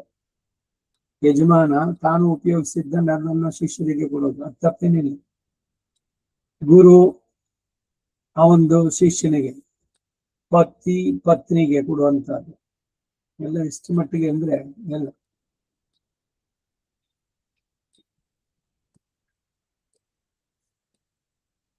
ದ್ವಿಜರು ತಮ್ಮಲ್ಲಿ ಪರಿಚರ್ಯೆಗಾಗಿ ಬಂದು ಶೂದ್ರನಿಗೆ ಹೇಗಾದರೂ ತಕ್ಕ ವೃತ್ತಿಯನ್ನು ಕಲಿಸಬೇಕಾದದ್ದು ಧರ್ಮ ಎಂಬುದು ಧರ್ಮಜ್ಞರ ಮತ. ಸಂತಾನವಿಲ್ಲದೆ ಮೃತನಾದ ಶೂದ್ರನಿಗೆ ಅವನ ಒಡೆಯನೇ ಪಿಂಡವನ್ನು ಇಡಬೇಕು. ಶೂದ್ರನಿಗೆ ಅವನು ಇವರಿಗೆ ಸೇವೆ ಮಾಡಿದವನು. ತನ್ನಲ್ಲಿ ಸೇವೆ ಮಾಡುತ್ತಿದ್ದ ಶೂದ್ರನು ದುರ್ಬಲನಾದ್ರೂ ಕೂಡ, ವೃದ್ಧನಾದ್ರೂ ಅವನನ್ನು ಕೈ ಬಿಡದೆ ಅವನನ್ನು ಆಗಲು ಪೋಷಿಸಬೇಕು. ಬರೀ ಅವರ ಹತ್ರ ಸೇವೆ ಮಾಡಿಸ್ಕೊಳ್ಳೋದಷ್ಟೇ ಅಲ್ಲ, ಅವರನ್ನು ನೋಡಿಕೊಳ್ಳುವಂತ. ಹಾಗೆ ಶೂದ್ರನು ಕೂಡ ತನ್ನ ಒಡೆಯನಿಗೆ ಎಂತ ಆಪತ್ತು ಬಂದಾಗಲೂ ಅವನನ್ನು ಬಿಟ್ಟು ಹೋಗ್ಬಾರದು. ಒಡೆಯನು ಇದ್ದ ಧನವೆಲ್ಲ ಕಳೆದುಕೊಂಡು ಜೀವನಕ್ಕಿಲ್ಲದೆ ಕಷ್ಟಪಡುವಾಗ ಅವನಲ್ಲಿ ಮೊದಲು ಸೇವೆ ಮಾಡುತ್ತಿದ್ದವನು ತಾನು ಸಂಪಾದಿಸುವ ಧನದಲ್ಲಿ ತನ್ನ ಕುಟುಂಬ ಪೋಷಣೆಗಾಗಿ ಕಳೆದು ಉಳಿದ ಧನದಿಂದ ಅವನನ್ನು ಪೋಷಿಸಬೇಕು. ಯಾರು ಒಡೆಯನಾಗಿದ್ನೋ ಅವನು ಇವತ್ತು ಕೈನಲ್ಲಿ ಏನಿಲ್ಲ, ಅವನಿಗೆ ಈ ಸೇವಕನಾಗಿದ್ದವನು ವಿಷನಾಗಿದ್ದಾನೆ ಅಂತಂದ್ರೆ ಅವನಿಗೆ ರೆಸ್ಪಾನ್ಸಿಬಿಲಿಟಿ ಹೀಗೆ ಪರಸ್ಪರ. ದಾಸನಿಗೆ ಧನವಾವುದು ಸ್ವಂತವಲ್ಲ, ಅವನ ಧನವೆಲ್ಲ ಅವನ ಒಡೆಯನಿಗೆ ಸಲ್ಲುವುದು. ಯಜ್ಞ ಕಾರ್ಯದಲ್ಲಿ ಮೊದಲಿನ 3 ವರ್ಗದವರೆಗೂ ಅಧಿಕಾರ ಉಂಟು. ಶೂದ್ರನಿಗೂ ಒಂದು ತರದ ಯಜ್ಞಾಧಿಕಾರ ಉಂಟು. ಬೇರೆ 3 ವರ್ಣದವರ ಯಜ್ಞ ಫಲಗಳಲ್ಲಿ ಅವರು ಸೇವೆ ಮಾಡತಕ್ಕ ಶೂದ್ರನಿಗೂ ಅದರಲ್ಲಿ ಭಾಗ ಉಂಟು. ಆದರೆ ಶೂದ್ರನಿಗೆ ಸ್ವಾಹಾಕಾರ, ವಷಟ್ಕಾರಾದಿ ಮಂತ್ರಗಳು ಇಲ್ಲ. ಆದ್ದರಿಂದ ಶೂದ್ರರು ವೈದಿಕವಾದ ವ್ರತಗಳನ್ನು ಬಿಟ್ಟು ಪಾಕಯಜ್ಞಗಳನ್ನು ನಡೆಸಬಹುದು. ಪಾಕಯಜ್ಞ ಅಂದ್ರೆ ಗೃಹಶಾಂತಿ, ಕ್ಷುದ್ರ ದೇವತೆಗಳಾದ ವಿಶ್ವ ದೇವತಾದಿಗಳ ಪೂಜೆ ಮುಂತಾದ ಅಲ್ಪ ಯಜ್ಞಗಳು. ಆ ಪಾಕಯಜ್ಞದಲ್ಲಿ ಅವರು ಪೂರ್ಣ ಪಾತ್ರವನ್ನು ಮಾತ್ರ, ಅಂದ್ರೆ 256 ಹಿಡಿಯಷ್ಟು ಅಕ್ಕಿಯನ್ನು ತುಂಬಿದ ದೊಡ್ಡ ಪಾತ್ರ ದಕ್ಷಿಣೆಯಾಗಿ ಕೊಡಬಹುದು. ಬೇರೆ ದಕ್ಷಿಣೆ ಏನನ್ನು ಅವರು ಕೊಡಬಾರದು. ಹಿಂದೆ ಪೈಜವನ ಎಂಬ ಶೂದ್ರನೊಬ್ಬನು ಐಂದ್ರಾಗ್ನ ಎಂಬ ಒಂದು ಯಾಗವಿನಿಂದ ದಕ್ಷ ಪೂರ್ಣ ಪಾತ್ರಗಳನ್ನು ಕೊಟ್ಟದ್ದಾಗಿ ಕೇಳಿದ್ದೇವೆ. ಹೀಗೆ ಶೂದ್ರನಿಗೂ ಬೇರೆ 3 ವರ್ಣದವರಂತೂ ಎಲ್ಲ ಯಜ್ಞಗಳಿಗಿಂತಲೂ ಶ್ರದ್ಧಾ ಯಜ್ಞ ಮುಖ್ಯವಾದದ್ದು. ಶ್ರದ್ಧೆಯೇ ಪರದೇವತೆ. ಯಜಿಸತಕ್ಕವರನ್ನ ಅದು ಪವಿತ್ರವಾಗಿಡೋದು. ಎಲ್ಲಾ ವರ್ಣದವರಿಗೂ ಬ್ರಾಹ್ಮಣರು ಪರದೇವತೆಗಳು. ಈ ಶೂದ್ರ ಯಜ್ಞ ನಡೆಸುವುದು ಅಂದ್ರೆ ಅವನು ಕೂತ್ಕೊಂಡು ನೇರವಾಗಿ ಮಾಡಲ್ಲ. ಅವನು ಋತ್ವಿಕ್ಗಳನ್ನ ಇವರನ್ನ ಇಟ್ಟು ನಡೆಸ್ತಾನೆ. ಅದಕ್ಕೆ ಅವನ ಹತ್ರ ದ್ರವ್ಯ ಸಂಗ್ರಹ ಹೆಚ್ಚಿಗೆ ಇದ್ರೆ ನಡೆಸ್ಬೇಕಂದ್ರೆ ಅದನ್ನ ಯಥೇಚ್ಛವಾಗಿ ಕೊಡಬೇಕಂದ್ರೆ. ಈಗ ಅವ್ನು ದುಡ್ಡು ಕೊಡ್ತಾನೆ ಅಂತ ಅವನಿಗೆ ದರ್ಬೆ ಪವಿತ್ರ ಕೊಟ್ಬಿಟ್ಟು ನೀನೇ ಮುಂದೆ ಕುತ್ಕೊಂಡು ಮಾಡೋ, ಇವೆಲ್ಲ ಯಜ್ಞಕ್ಕೆ ವಿರುದ್ಧವಾದ ಕೆಲಸಗಳು. ಶೂದ್ರರು ಪೊಸಿಷನ್ ಇದೆ, ಅದಕ್ಕೆ ಅವರ ಹತ್ರ ಪೂರ್ಣಾಹುತಿ ಮಾಡಿಸೋದು. ಶುದ್ಧ ಸನ್ಯಾಸಿಗಳು, ಸನ್ಯಾಸ ಧರ್ಮದ ನಮ್ಮವರೇ ಆಗಲಿ, ಸರಿಯಾದ ಸನ್ಯಾಸಿಗಳಾದ್ರೆ ಅವರೆಲ್ಲ ಪೂರ್ಣಾಹುತಿ ಯಾಕೋ ಬರಲ್ಲ, ಸುಮ್ಮನೆ ಮುಟ್ತಾರೆ ಅಷ್ಟೇ, ನಡೆಸಿದೀವಿ ಅಂತ. ಇವೆಲ್ಲ ಧರ್ಮ ಸೂಕ್ಷ್ಮಗಳು. ಯಾರನ್ನ ಕರ್ಸೋದು, ಅವನೇನು ದುಡ್ಡು ಕೊಟ್ಟನೋ ಅದಕ್ಕೆ ಏನ್ ಮಾಡೋದ್ನೋ ಸರಿ ಅವನೇ ಮಾಡ್ಲಿ ಇದ್ ಮಾಡೋ ಅಂತ ಇಲ್ಲ, ತಪ್ಪಾಗುತ್ತೆ ಇದೆಲ್ಲ. ಇವರು ಅನ್ಯೋನ್ಯ ಭಾವದಿಂದ ಬೇರೆ ಎಲ್ಲ ವರ್ಣದವರ ಕೋರಿಕೆಗಳನ್ನ ಉದ್ದೇಶಿಸಿ ಅನೇಕ ಯಾಗಗಳನ್ನು ಮಾಡ್ತಾರೆ. ಯಾರು? ಬ್ರಾಹ್ಮಣರು. ಬ್ರಾಹ್ಮಣರಿಗೆ ಇತರ 3 ವರ್ಣದವರಲ್ಲಿ ಸಂತಾನಗಳುಂಟು. ಬ್ರಾಹ್ಮಣರು ದೇವತೆಗಳಿಗೂ ದೇವತೆಗಳಂತೆ ಪೂಜ್ಯರಾದಿಂದ ಅವರು ಹೇಳಿದ್ದೆಲ್ಲ ನಿನಗೆ ಪರಮ ಹಿತ ಎಂದು ತಿಳಿ. ಇನ್ನೂ ತಪ್ಪಾಗಿದೆ ಅನ್ಸುತ್ತೆ.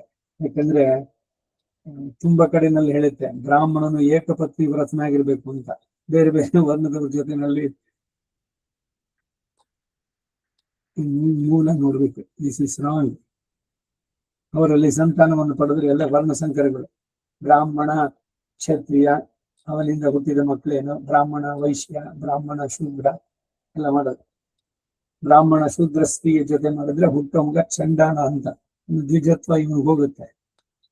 ಎಲ್ಲ ಧರ್ಮ ಸೂಕ್ಷ್ಮಗಳು ಇದ್ರಲ್ಲಿ ನೋಡ್ಬೇಕು ನೀವು, ಶುಭೋದಯದಲ್ಲಿ ಬರ್ದಿದ್ದಾರೆ ವರದರಾಜ.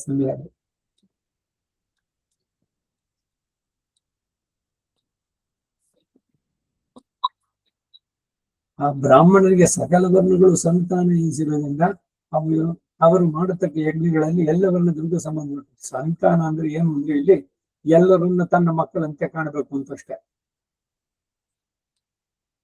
ಇವನೇ ಅವರವರ ಪತ್ನಿಯನ್ನ ಮಾಡ್ಕೊಳ್ಳೋದು, ಶೂದ್ರ ಪತ್ನಿ, ಕ್ಷತ್ರಿಯ ಪತ್ನಿ, ವೈಶ್ಯ ಪತ್ನಿ ಅಂತಲ್ಲ. ಲೋಕ ಸಮಸ್ತ ಸುಖಿನೋ ಭವಂತು, ಎಲ್ಲರೂ ಚೆನ್ನಾಗಿರ್ಲಿ.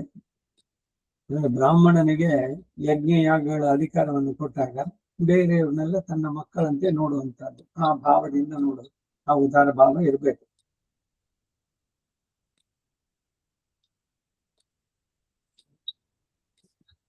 ವೇದತ್ರಯವನ್ನು ಅಧಿಕರಿಸಿದ ದ್ವಿಜನು ದೇವ ಸಮಾನನು.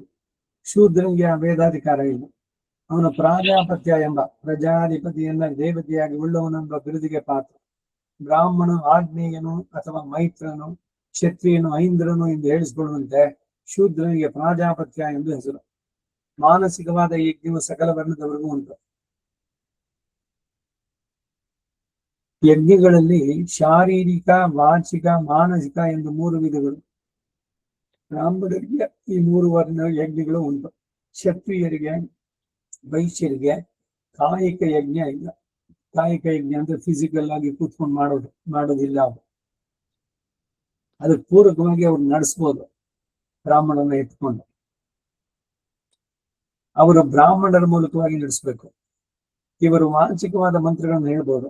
ಮಾನಸ ಯಜ್ಞವು ಅವ್ರಿಗುಂಟು. ಶೂದ್ರನಿಗೆ ಕಾಯಿಕ, ವಾಚಿಕಗಳು ಎರಡೂ ಇಲ್ಲ. ಅಂದರೆ ಅವನು ಯಜ್ಞದಲ್ಲಿ ಕೈ ಕೆಲಸವನ್ನು ಮಾಡಬಾರ್ದು. ಅವನು ಹೋಮ ಮಾಡ್ತೀನಿ ಕೂತಿರಬಾರ್ದು. ಮಂತ್ರವನ್ನು ಹೇಳಬಾರ್ದು. ಬರುತ್ತೆ ನನಗೂ ಮಂತ್ರ. ಅವನಿಗೆ ಮನಸ ಹರಕೆಯೊಂದು ಮಾತ್ರವೇ ಎಂಬ ಭಾವ. ಯಾರು ಏನೇನ್ ಮಾಡ್ಬೇಕು ಇಲ್ಲಿ ಅವರನ್ನೆಲ್ಲ ಕಡಿಮೆ ಮಾಡಿದ್ದು ಅಂತಲ್ಲ, ಅವರವರಿಗೆ ವಿಹಿತವಾದದ್ದು ನಾವು ನಡೆಸಬೇಕಾದದ್ದು ಅಷ್ಟೇ. ಈ ಶರೀರದಲ್ಲಿ ತಲೆ, ಕಾಲು ಎಲ್ಲ ಅಂಗಗಳು ಇದೆ. ಕಾಲು ಬೇಡ, ಅದು ಕೀಳು ಅಂತ ಹೇಳ್ಬಿಟ್ಟು ತಲೆ ಮಾತ್ರ ಎಲ್ಲಿ ಅಂದ್ರೆ ಶರೀರ ಪೂರ ಆಗುತ್ತೋ, ಇಲ್ಲ ಕಾಲು ದೃಢವಾಗಿದೆ ತಲೆಯೇ ಬೇಡ ಅಂತಂದ್ರೆ ಆಗುತ್ತೋ. ಇದು ವೈಪರೀತ್ಯಗಳು. ಸಮಾಜದ ವ್ಯವಸ್ಥೆಗೆ ಯಾರ್ಯಾರಿಗೆ ಯಾವ ವಿಹಿತವಾದದ್ದು ಆ ಧರ್ಮಗಳನ್ನು ನಡೆಸಬೇಕಾಗುತ್ತೆ. ಮಾನಸಿಕ ಯಜ್ಞ ಮಾಡತಕ್ಕವನು ಶೂದ್ರನಾಗಿದ್ರು ಅವನಲ್ಲಿ ದೇವತೆಗಳಾಗಲಿ ಉತ್ತಮ ಜಾತಿಯವರಾಗಲಿ ಅವಿರ್ಭಾಗಾದಿಗಳನ್ನು ಪರಿಗ್ರಹಿಸಬಾರದು ಎಂಬುದೇನೂ ಇಲ್ಲ. ಶ್ರದ್ಧಾ ಯಜ್ಞವು ಎಲ್ಲ ವರ್ಣದವರೆಗೂ ವಿಧಿಸಲ್ಪಟ್ಟಿದೆ. ಬ್ರಾಹ್ಮಣರು ಇತರ 3 ವರ್ಣದವರೆಗೂ ದೈವದಂತೆ ಉದ್ಧಾರಕರಾದ್ದರಿಂದ ಬ್ರಾಹ್ಮಣರೇ ಬೇರೆ ವರ್ಣದವರನ್ನು ಉದ್ದೇಶಿಸಿ ಈ ವರ್ಣದವನು ಈ ಫಲೋದ್ದೇಶದಿಂದ ಯಜ್ಞ ಮಾಡಲು ನನ್ನನ್ನು ಕೋರಿದ್ರೋದ್ರಿಂದ ಇಂಥ ಯಜ್ಞವನ್ನು ನಾನು ಮಾಡುತ್ತೇನೆ ಎಂದು ಸಂಕಲ್ಪಿಸಿ ಯಜ್ಞವನ್ನು ಮಾಡಿದ್ದಾರೆ. ಅಸ್ಯ ಯಜಮಾನಸ್ಯ, ಅವನ ಹೆಸರು ಗೊತ್ತಿದ್ರೆ ಅದು ದಾಸಸ್ಯ ಸೇರಿಸ್ಕೊಳ್ಳೋದು. ಶರ್ಮ, ವರ್ಮ, ದಾಸ, ಗುಪ್ತ ಅಂತ 4 ಇವರಿಗೆ ಸಂಬೋಧನೆ ಮಾಡ್ಬೇಕಾದ್ರೆ. ಬ್ರಾಹ್ಮಣನಿಗೆ ಶರ್ಮ, ಕ್ಷತ್ರಿಯನಿಗೆ ವರ್ಮ, ವೈಶ್ಯನಿಗೆ ಗುಪ್ತ, ಹೆಸರಿನಲ್ಲಿ ಲಾಸ್ಟ್ ಅಲ್ಲಿ ಸೇರಿಸಬೇಕಾದ್ರೆ. ಶೂದ್ರನಿಗೆ ದಾಸ.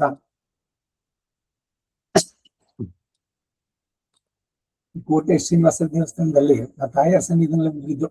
ಈಗೇನವರು ಯಾವುದು ಆಸ್ಟ್ರೇಲಿಯಾಗ ಓದು ಅಂತ ಕೇಳಿದ್ರೆ ಮತ್ತು ಪ್ರತಿ ವಾರನೂ ಬರ್ತಿದ್ರಲ್ಲ, ಎಲ್ಲ ಆ ಕಡೆ ಎಲ್ಲ ಶೆಟ್ಟಿಗಳು ಅವರು ಇರಲ್ಲ. ಬಂದಿದ ತಕ್ಷಣ ಎಲ್ಲ ಅವ್ರವ್ರ ಹೆಸರು ಗೋತ್ರ ಎಲ್ಲಿ ಬಿಟ್ಟು ದಾಸಸ್ಯ ಅದು ಯಾರಿಗೂ ಗೊತ್ತಾಗ್ತಾ ಇರ್ಲಿಲ್ಲ. ಅವ್ರು ಏನ್ ಹೇಳ್ತಾ ಇದ್ದಾರೆ ಆ ಗುಪ್ತ ಅನ್ನೋರು. ಯಾರು ಯಾವ ವರ್ಣದವರು ತಿಳ್ಕೊಂಡು ಅವ್ರವ್ರಿಗೆ ಆಯಾ ಹೆಸರಿನ ಜೊತೆ ನಾನು ಸೇರಿಸಿ ಹೇಳ್ತಾ ಇದ್ದೀನಿ. ಸಂಸ್ಕೃತದಲ್ಲಿ ಉದ್ದು ಹೇಳ್ಬೇಕಾದ್ರೆ, ಅರ್ಚನೆ ಮಾಡ್ಬೇಕಾದ್ರೆ ಹೀಗೆ ಶರ್ಮ, ವರ್ಮ, ಗುಪ್ತ, ದಾಸ ಇದರ ಸಂಬೋಧನೆ ಜೊತೆ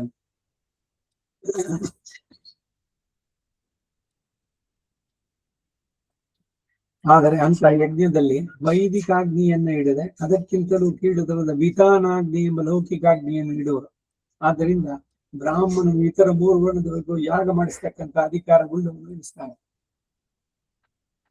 ಈ ಕಾರಣದಿಂದನೇ ನನಗೆ ಇನ್ಯಾರೋ ಹೀಗೆ ಒಂದು ಈ ತರ ವರ್ಣದವರು ಬೇರೆ ಕಮ್ಯುನಿಟಿ ಇದರಲ್ಲಿ 4 ಮಿಕ್ಸ್ ಆಗಿರೋನು ನೀವು ಬಂದ್ ನಡ್ಸ್ಕೊಡಿ ಗೃಹ ಪ್ರವೇಶ ಅಂತ ಬಹಳ ಹೇಳೋದು. ನಾನು ಹೇಳಿದೆ ನಾನ್ ನಡ್ಸೋದಲ್ಲ, ಬನ್ನಿ ನಮ್ ಗುರುಗಳ ಹತ್ರ ಅಂತ ಅವ್ರ ಹತ್ರ ಹೋಗಿ ರುದ್ರಾಶ್ರಮದಲ್ಲಿ ಅವ್ರ ಹತ್ರ ಕರ್ಕೊಂಡು ಹೋದೆ. ಅವರೆಲ್ಲ ಕೇಳಿದ್ರು, ತುಂಬಾ ಸಂತೋಷ, ಶ್ರದ್ಧೆಯಿಂದ ನೀವು ಮಾಡ್ತಾ ಇದ್ದೀವಿ, ಸರಿ ಇಂಥ ದಿವಸ ಮಾಡ್ಬೋದು ಅಂತೆಲ್ಲ ಹೇಳ್ಬಿಟ್ಟು ಅವರ ಶಿಷ್ಯರಲ್ಲಿ ಒಬ್ಬ ಇನ್ನೊಬ್ರು ಶ್ಯಾಮರಾವ್ ಏನೋ ಹೆಸರು ಇರ್ತಾ ಇದ್ರು, ಸ್ಮಾರಕ ಇದ್ರು. ನೀವ್ ಹೋಗಿ ಅವ್ರ ಮನೇಲಿ ಗೃಹ ಪ್ರವೇಶ ಮಾಡಿಸ್ಕೊಂಡ್ರಿ, ನನಗೆ ನೀವ್ ಹೋಗಿ ಮಾಡಿಸ್ಬೇಡಿ ಅಂದ್ರು. ಎಷ್ಟು ಸೂಕ್ಷ್ಮಗಳು ಇದೆಲ್ಲ ಅಂತ. ಆಮೇಲೆ ಅವರು ನೀವು ಮಾಡಿದ್ರೆ ತುಂಬಾ ಚೆನ್ನಾಗಿತ್ತು, ಏನು ನಮ್ಮ ಗುರುಗಳು ಏನ್ ಹೇಳ್ತಾರೆ ಅವ್ರು ಮಾಡಿ ನಿಮ್ ಒಳ್ಳೇದಕ್ಕೆ ಎಲ್ಲ ಹೇಳ್ತಾ ಇರೋದು, ಅವ್ರು ಬಂದು ನಡೆಸ್ಕೊಡ್ತಾರಲ್ಲ. ಯಾಕೆ ಅವ್ರು ನಡೆಸ್ಬೇಕು ಅಂತಂದ್ರೆ, ನಾವು ಮಾಡೋದ್ರಲ್ಲಿ ಗುರು ಶಾಂತಿ ಇದು ಎಲ್ಲ ಇದೆ, ಗೃಹ ಪ್ರವೇಶ ಮಾಡಬೇಕಾದ್ರೆ ಅವ್ರಿಗೆ ಮಾಡೋದಕ್ಕೆ ಆ ಪ್ರೊಸೀಜರ್ ಬೇರೆ ಇದೆ. ಅದಕ್ಕೆ ಒಂದು ಗ್ರಂಥ ಬೇರೆ ಇದೆ, ಶೂದ್ರ ಕಮಲಾಕರ ಅಂತ ಅದಕ್ಕೆ ಹೆಸರು. ಅದನ್ನ ಇಟ್ಕೊಂಡು ಅದರಂತೆ ನಡೆಸ್ಬೇಕು. ಆ ಶೂದ್ರ ಕಮಲಾಕಾರದಲ್ಲಿ ಎಲ್ಲ ಸಂಸ್ಕಾರಗಳು ಇದೆ ಶೂದ್ರರಿಗೆ ನಡೆಸುವಂತ. ಒಂದು ವೇದ ಮಂತ್ರ ಇಲ್ಲ ಅದರಲ್ಲಿ, ಎಲ್ಲ ಪುರಾಣೋಕ್ತವಾದ ಮಂತ್ರಗಳನ್ನೇ ಉಲ್ಲೇಖ ಮಾಡಿ ಆಶೀರ್ವಚನದಲ್ಲಾಗ್ಲಿ ಸಂಕಲ್ಪದಲ್ಲಾಗ್ಲಿ ಪ್ರತಿ ಒಂದನ್ನು ಕೂಡ ನಡೆಸುವಂತ. ಸೊ ಬೇರೆ ಬೇರೆ ವಿಧಿ ವಿಧಾನಗಳಿದೆ. ಯಾರೋ ಇವಾಗ ಹೆಚ್ಚಿಗೆ ಹಣ ಇದೆ, ಒಬ್ಬ ಶೂದ್ರ ಅವನೇನೋ ನಡೆಸ್ತಾ ಇದ್ದಾನೆ, ಹೋಗ್ಬಿಟ್ಟು ನಾವು ಜೋರಾಗಿ ಹೇಳ್ಬಿಡ್ತೀವಿ ವೇದ ಮಂತ್ರ ಅನ್ನೋದ್ರೆ ಎಲ್ಲ ತಪ್ಪಾಗತ್ತಿದೆಲ್ಲ.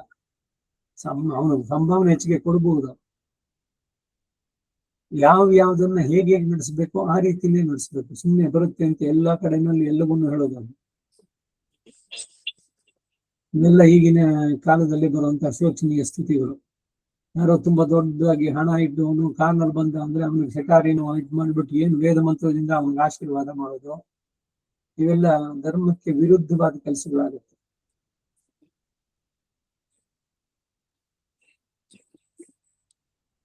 ಒಂದು ಗೋಣ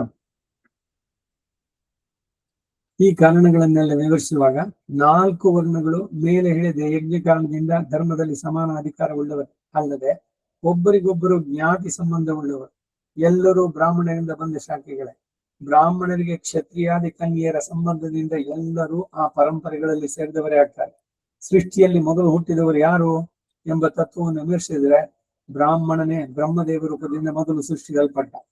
ಋಗ್ಯಜು ಸಾಮಗಳೆಂಬ ಈ 3 ವೇದಗಳು ಮೊದಲು ಒಂದಾಗಿಯೇ ಇದ್ದು ಆಮೇಲೆ ಅನೇಕ ಶಾಖೆಗಳಾದಂತೆ ಮೊದಲು ಬ್ರಾಹ್ಮಣನೇ ಹುಟ್ಟಿ ಆಮೇಲೆ ಅವನಿಂದ ಇತರ ವರ್ಣ ಶಾಖೆಗಳು ಕವಲೊಡೆದಿವೆ. ಹೀಗೆ ಹಿಂದೆ ವೈಖಾನಸರು ಯಜ್ಞ ಮಾಡುವಾಗ ಪುರಾಣಜ್ಞರು ಆ ಯಜ್ಞದ ವಿಷಯವಾಗಿ ಹಾಡಿದ ಗಾಥೆಗಳು ಕೆಲವುಂಟು. ಅವುಗಳ ಅರ್ಥ ಏನು ಅಂತಂದ್ರೆ, ವೈಖಾನಸ ಆಗಮದಿಂದ ಅದನ್ನು ಕೋಟ್ ಮಾಡಿ ಹೇಳ್ತಾ ಇದ್ದಾರೆ. ಸೂರ್ಯೋದಯಕ್ಕೆ ಮೊದಲು ಅಥವಾ ಉದಯ ಆದ ಮೇಲೆ ಜಿತೇಂದ್ರಿಯರಾದವರು ಶ್ರದ್ಧೆಯಿಂದ ಧರ್ಮವನ್ನು ಅನುಸರಿಸಿ ಅಗ್ನಿಹೋತ್ರ ಕಾರ್ಯಗಳನ್ನು ಮಾಡ್ತಾರೆ. ಇದಕ್ಕೆ ಶ್ರದ್ಧೆಯೇ ಮುಖ್ಯ ಕಾರಣ. ಅಗ್ನಿಹೋತ್ರ ವಿಧಿಗಳಲ್ಲಿ ಸ್ಕನ್ನ ಎಂಬುದು ಮೊದಲನೇದು, ಅಸ್ಕನ್ನ ಎಂಬುದು ಕೊನೆಯದು. ಸ್ಕನ್ನಾತ್ ಪ್ರಜನಶೀಮಹಿ ಆಸ್ಕನ್ನಾತ್ ಜಾಯತೆ. ವೇದದಲ್ಲಿ ಪದಗಳು ಬರುತ್ತೆ. ಆಸ್ಕನ್ನ ಅದು ಕೊನೆಯದು. ಇವೆರಡು ಅತ್ಯುತ್ತಮವಾದದ್ದು. ಯಜ್ಞಗಳು ಹಲವುಂಟು, ಅವುಗಳ ಫಲಗಳು ಬಹುವಿಧಗಳು, ಅವುಗಳ ವಿಧಾನ ಕ್ರಮಗಳು ನಾನಾ ವಿಧಗಳು. ಇವನ್ನೆಲ್ಲ ಶ್ರದ್ಧೆಯಿಂದ ಶಾಸ್ತ್ರಜ್ಞಾನ ಪೂರ್ವಕವಾಗಿ ತಿಳಿಯಬಲ್ಲವನೇ ಯಜ್ಞ ಮಾಡಲು ಅರ್ಹನು. ಚೋರನಾಗಿದ್ದರೂ ಪಾಪಿಯಾಗಿದ್ರು ಯಜ್ಞ ಶ್ರದ್ಧೆಯುಳ್ಳವನನ್ನ ಸಾಧು ಎಂದೇ ತಿಳಿತಾರೆ. ಯಜ್ಞ ಸಂಸ್ಥೆ ಅದಕ್ಕೆ ಮಾಡಬೇಕಾದ್ರೆ ಮಾಡಬಾರ್ದು. ಆ ತರ ಇದ್ರೂ ಕೂಡ ಅವನಿಗೆ ಗೌರವ ಉಂಟು ಅಂತ ಹೇಳ್ತಾರೆ. ಯಾಕೆಂದ್ರೆ ಈ ಸತ್ಕಾರ್ಯದಿಂದ ಅವನಿಗೆ ಆ ಚೋರ ಬುದ್ಧಿನೋ ಇಲ್ಲ ವಂಚಕ ಬುದ್ಧಿನೋ ಎಲ್ಲ ಹೋಗ್ಬೋದು ಮುಂದಕ್ಕೆ ಅಂತ ಋಷಿಗಳು ಅಂತವನನ್ನು ಕೊಂಡಾಡ್ತಾನೆ. ಆದ್ದರಿಂದ ಸರ್ವವರ್ಣದವರು ಸರ್ವಕಾಲದಲ್ಲಿಯೂ ಸರ್ವ ವಿಧದಿಂದಲೂ ಯಜ್ಞಗಳನ್ನು ನಡೆಸಬೇಕು ಅನ್ನೋದು ವಿಧಿ. ಬೇರೆಯವರು ಯಜ್ಞ ನಡೆಸೋದಂದ್ರೇನು, ಬ್ರಾಹ್ಮಣರನ್ನ ಇಟ್ಕೊಂಡು ಅವ್ರು ನಡೆಸೋದು, ಋತ್ವಿಕಗಳನ್ನ ಇಟ್ಕೊಂಡು ನಡೆಸೋದು, ಕ್ಷತ್ರಿಯನು ಶೂದ್ರನು ಇರಬೇಕು. ಯಜ್ಞಕ್ಕೆ ಸಮಾನವಾದ ಸತ್ಕರ್ಮ ಬೇರೊಂದಿಲ್ಲ. ಆದ್ದರಿಂದ ಪುರುಷನು ಅಸೂಯಾದಿ ದುರ್ಗುಣ ರಹಿತನಾಗಿ ಶುದ್ಧನಾಗಿ ಶ್ರದ್ಧೆಯಿಂದ ತನ್ನ ಶಕ್ತಿಗೆ ಅನುಸಾರವಾಗಿ ಯಜ್ಞಗಳನ್ನು ನಡೆಸಬೇಕು ಎಂದು ದೊಡ್ಡವರು ಹೇಳ್ತಾರೆ. ಇಲ್ಲಿಗೆ 59ನೇ ಅಧ್ಯಾಯ ಅಷ್ಟಮೈಷಿ ಸಮೇತ ಶ್ರೀ ಕೃಷ್ಣಾಯ ಪರಬ್ರಹ್ಮಣೇ ನಮಃ. 60ನೇ ಅಧ್ಯಾಯ ಅಷ್ಟಮೈಷಿ ಸಮೇತ ಶ್ರೀ ಕೃಷ್ಣಾಯ ಪರಬ್ರಹ್ಮಣೇ ನಮಃ. ಭೀಷ್ಮ ಯುಧಿಷ್ಠನಿಗೆ 4 ಆಶ್ರಮ ಧರ್ಮಗಳ ಅವುಗಳನ್ನು ತಿಳಿಸಿದ್ದು. ಅಷ್ಟಮೈಷಿ ಸಮೇತ ಶ್ರೀ ಕೃಷ್ಣಾಯ ಪರಬ್ರಹ್ಮಣೇ ನಮಃ. ಯುಧಿಷ್ಠಿರ 4 ಆಶ್ರಮಗಳ ಹೆಸರನ್ನ ಅವುಗಳ ನಿಯಮಗಳನ್ನು ಹೇಳ್ತೇನೆ ಕೇಳು. ಬ್ರಾಹ್ಮಣರಿಗೆ ವಾನಪ್ರಸ್ಥ, ಸನ್ಯಾಸ, ಗೃಹಸ್ಥ, ಬ್ರಹ್ಮಚರ್ಯ ಎಂಬ 4 ಆಶ್ರಮಗಳು ಬ್ರಹ್ಮದೇವನಿಂದ ವಿಧಿಸಲ್ಪಟ್ಟಿದ್ದು. ಮೊದಲು ಚೌಲ ಎಂಬ ಸಂಸ್ಕಾರವನ್ನು ಪಡೆದು ಉಪನಯನ ವಿಧಿಯಿಂದ ದ್ವಿಜತ್ವವನ್ನು ಹೊಂದಿ ವೇದಗಳನ್ನು ಓದಬೇಕು. ಸ್ವಾಧ್ಯಾಯೋ ಅಧ್ಯೇತವ್ಯ, ಸಮಯಕ್ಕೆ ಸರಿಯಾಗಿ ಉಪನಯನ ಮಾಡಬೇಕು. ಗರ್ಭಾಷ್ಟಮೇ ಉಪನೀತ, ಸೂತ್ರಗಳ ತರ ಇದಿದೆ ಎಲ್ಲವೂ ಕೂಡ. ಬ್ರಾಹ್ಮಣ ವಧು 8 ವರ್ಷ ಆದಾಗ ಅವನು ಉಪನಯನ. ಕ್ಷತ್ರಿಯನಿಗೆ 12, ವೈಶ್ಯನಿಗೆ 16, ಶೂದ್ರನಿಗೆ ಇಲ್ಲ. ಉಪನಯನದಿಂದ ದ್ವಿಜತ್ವವನ್ನು ಪಡಿತಾನೆ, ಅವನು ದ್ವಿಜ ಅಂತ ಅನ್ಸ್ಕೊಳ್ತಾನೆ. ಅಂದ್ರೆ ಉಪನಯನ ಅನ್ನೋದು ಇನ್ನೊಂದು ಹುಟ್ಟು ಅವನಿಗೆ. ಅಜ್ಞಾಧಾನಾದಿ ಕರ್ಮಗಳೊಡನೆ ಗೃಹಸ್ಥ ಧರ್ಮಗಳನ್ನು ಮುಗಿಸಿದ ಮೇಲೆ ಜಿತೇಂದ್ರಿಯನಾಗಿ ಆತ್ಮಶುದ್ಧಿಯಿಂದ ಸಂಸಾರ ಸಮೇತನಾಗಿಯೋ ಇಲ್ಲವೇ ಏಕಾಕಿಯಾಗಿಯೋ ವಾನಪ್ರಸ್ಥಾಶ್ರಮವನ್ನು ಕೈಗೊಳ್ಳಬೇಕು. ಧರ್ಮವನ್ನು ತಿಳಿದವನು ವಾನಪ್ರಸ್ಥಾಶ್ರಮಕ್ಕೆ ಬೇಕಾದ ಶಾಸ್ತ್ರ ವಿಧಿಗಳನ್ನು ಅನುಸರಿಸ್ತಾ ಇದ್ದು, ಆಮೇಲೆ ಸನ್ಯಾಸ ಧರ್ಮದಿಂದ ತಾನು ತನ್ನ ಮಕ್ಕಳು ಎಂಬ ಸಂಸಾರ ಬಂಧನವನ್ನು ತ್ಯಜಿಸಿ ಬ್ರಹ್ಮ ಸಾರೋಪ್ಯವನ್ನು ಹೊಂದುತ್ತಾನೆ. ಹೇ ರಾಜೇಂದ್ರ, ಯುಧಿಷ್ಠಿರ, ಇವುಗಳೇ ಸೃಷ್ಟಿಕರ್ತನಾದ ಬ್ರಹ್ಮನು ಊರ್ಧ್ವರೇತಸ್ಕರಾದ ಮುನಿಗಳಿಗೆ ಹೇಳಿದಂತಹ ಚತುರ ಆಶ್ರಮಗಳು. ಮೊದಲು ಸಂಸ್ಕಾರಗಳಿಂದ ಉತ್ತಮ ಅಧಿಕಾರಿಯಾದ ಬ್ರಾಹ್ಮಣನಿಗೆ ವಂದನೆಯ ಬ್ರಹ್ಮಚರ್ಯ ಮುಗಿದೊಡನೆ ಮೋಕ್ಷ ಸಾಧನವಾದ ಸನ್ಯಾಸ ಮೇಲೆ ಎನಿಸುತ್ತದೆ. 4ನೇ ಆಶ್ರಮವನ್ನು ಹಿಡಿದ ಬ್ರಾಹ್ಮಣ ಮಡದಿ ಮಕ್ಕಳನ್ನ, ಮನೆಯನ್ನ, ಅಗ್ನಿಯನ್ನು ತ್ಯಜಿಸಿ ನೋಡಿ, ಅಗ್ನಿಕಾರ್ಯ ಇಲ್ಲ ಸನ್ಯಾಸಿಗಳಿಗೆ.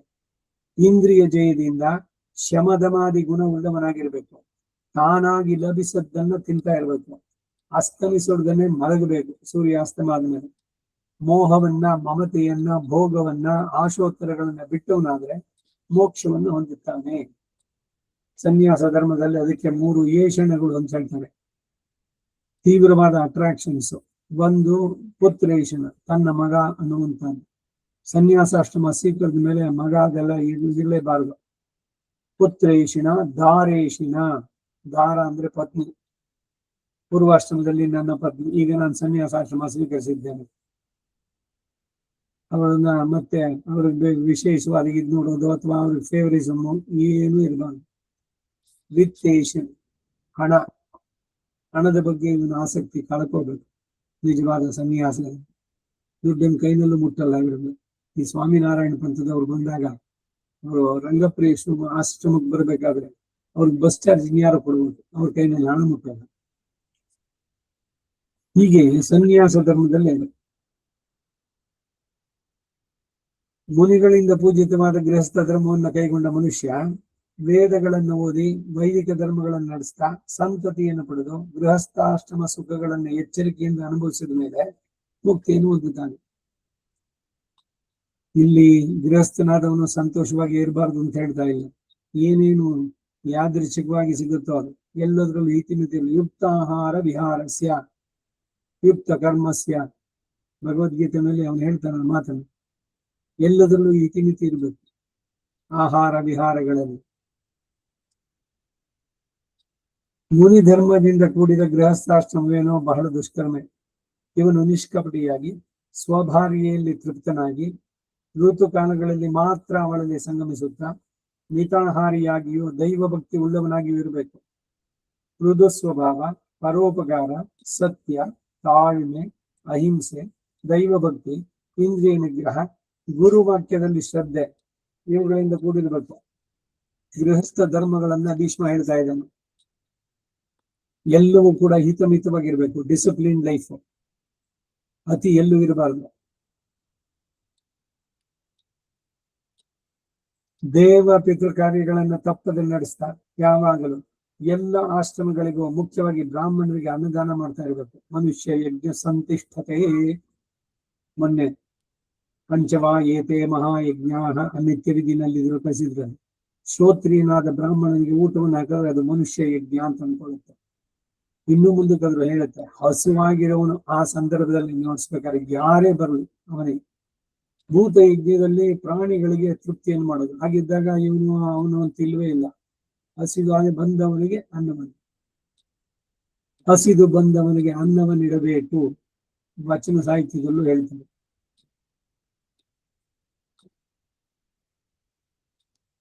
ಅಗ್ನಿ ಕಾರ್ಯಗಳಲ್ಲಿ ನಿತ್ಯಾಸಕ್ತನಾಗಿರ್ಬೇಕು ಗೃಹಸ್ಥನಾದವನು. ಉಪಾಸನೆಯನ್ನ ನಡೆಸುವಂತಹದ್ದು, 15 ದಿವಸಕ್ಕೊಮ್ಮೆ ನಡೆಸುವ ಇಷ್ಟಿ, ಆಗ್ರೇಣ ಶರತ್ ಕಾಲದಲ್ಲಿ ಶರದ್ ಋತುವಿನಲ್ಲಿ ನಡೆಸುವಂತಹದ್ದು, ಇವೆಲ್ಲ ವೈಶ್ವದೇವ. ಈ ವಿಷಯದಲ್ಲಿ ಮಹಾತಪಸ್ವಿಗಳಾದ ಮುನಿಗಳಿಗೂ ಸೃಷ್ಟಿಕರ್ತನಾದ ಶ್ರೀಮನ್ ನಾರಾಯಣನು ಹೇಳಿದ ತಪಸ್ಸಾಧನವಾದ ಗಾಧೆ ಒಂದು ಉಂಟು. ಅದನ್ನು ಹೇಳ್ತೀನಿ ಕೇಳು. ಗಾಧೆ ಅಂತಂದ್ರೆ ಒಂದು ಉಪಾಖ್ಯಾನ, ಒಂದು ಕಥೆ, ಒಂದು ಘಟನೆ, ಅದನ್ನ ತಿಳಿಸುವಂತಹದ್ದು.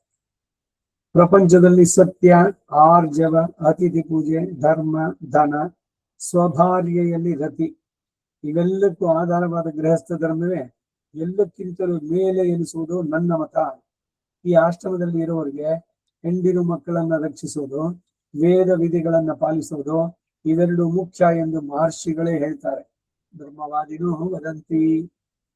ಇದಕ್ಕೆ ಅನುಸಾರವಾಗಿ ಯಾಗಗಳನ್ನು ಮಾಡುತ್ತಾ ಗೃಹಸ್ಥ ಧರ್ಮದಲ್ಲಿರುವ ಬ್ರಾಹ್ಮಣನು ಸ್ವರ್ಗದಲ್ಲಿ ತನ್ನ ಶ್ರಮಕ್ಕೆ ತಕ್ಕ ಸುಖಾನುಭವಗಳನ್ನು ಹೊಂತಾನೆ.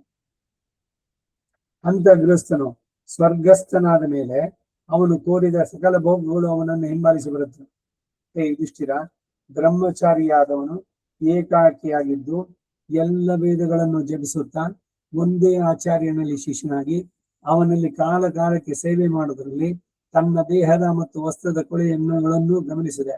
ನಿತ್ಯ ವ್ರತನಾಗಿ, ನಿತ್ಯ ದೀಕ್ಷೆಯುಳ್ಳವನಾಗಿ, ಜಿತೇಂದ್ರಿಯನಾಗಿ, ಗುರುವಿನ ಆಜ್ಞೆಯನ್ನು ಸ್ವಲ್ಪವೂ ಮೀರದೆ ಇರಬೇಕು.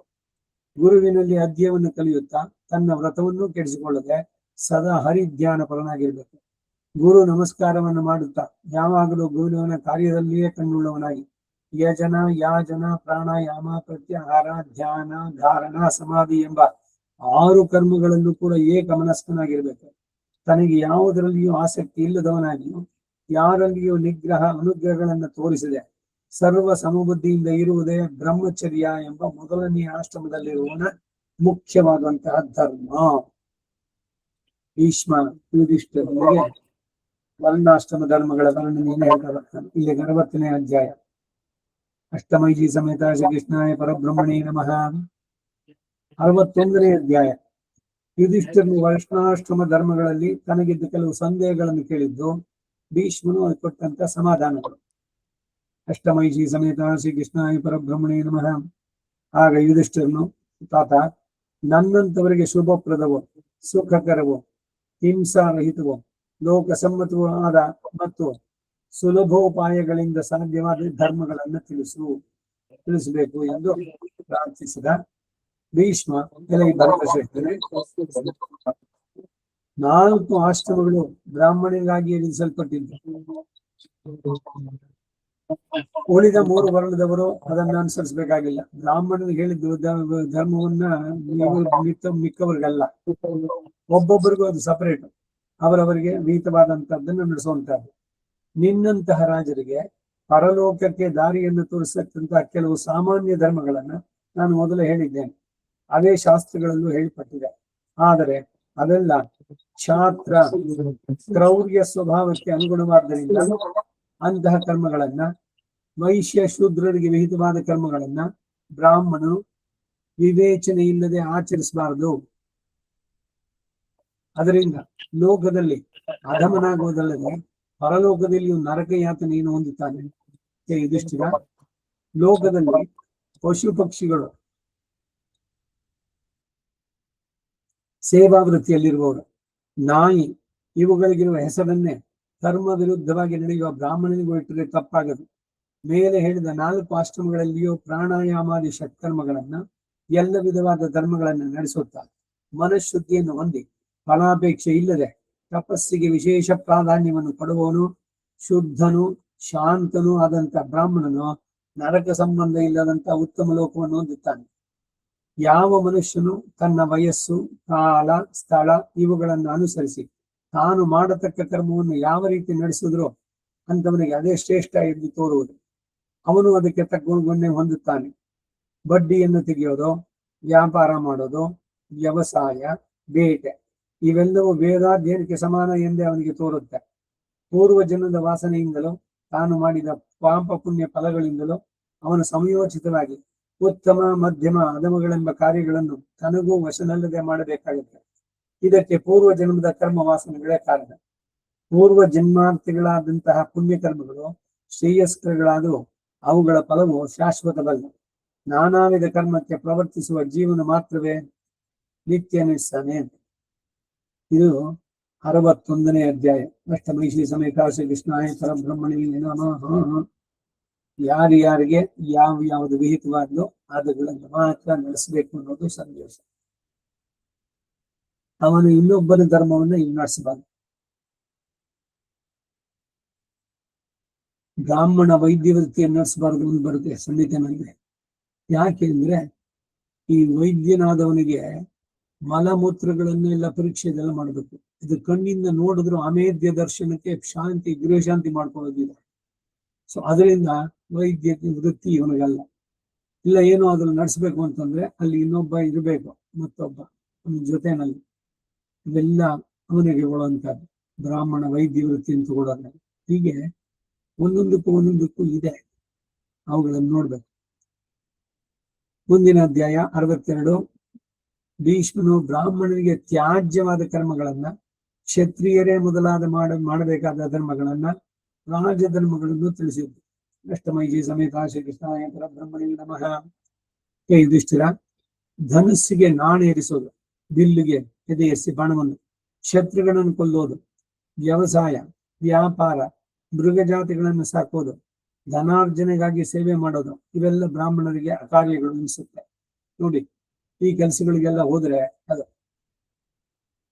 ಹಿಂದೆಲ್ಲ ಬ್ರಾಹ್ಮಣರು ಅವರ ಷಟ್ಕರ್ಮ ಅದೇನ್ ಮಾಡ್ತಾ ಇದ್ದೀನಿ.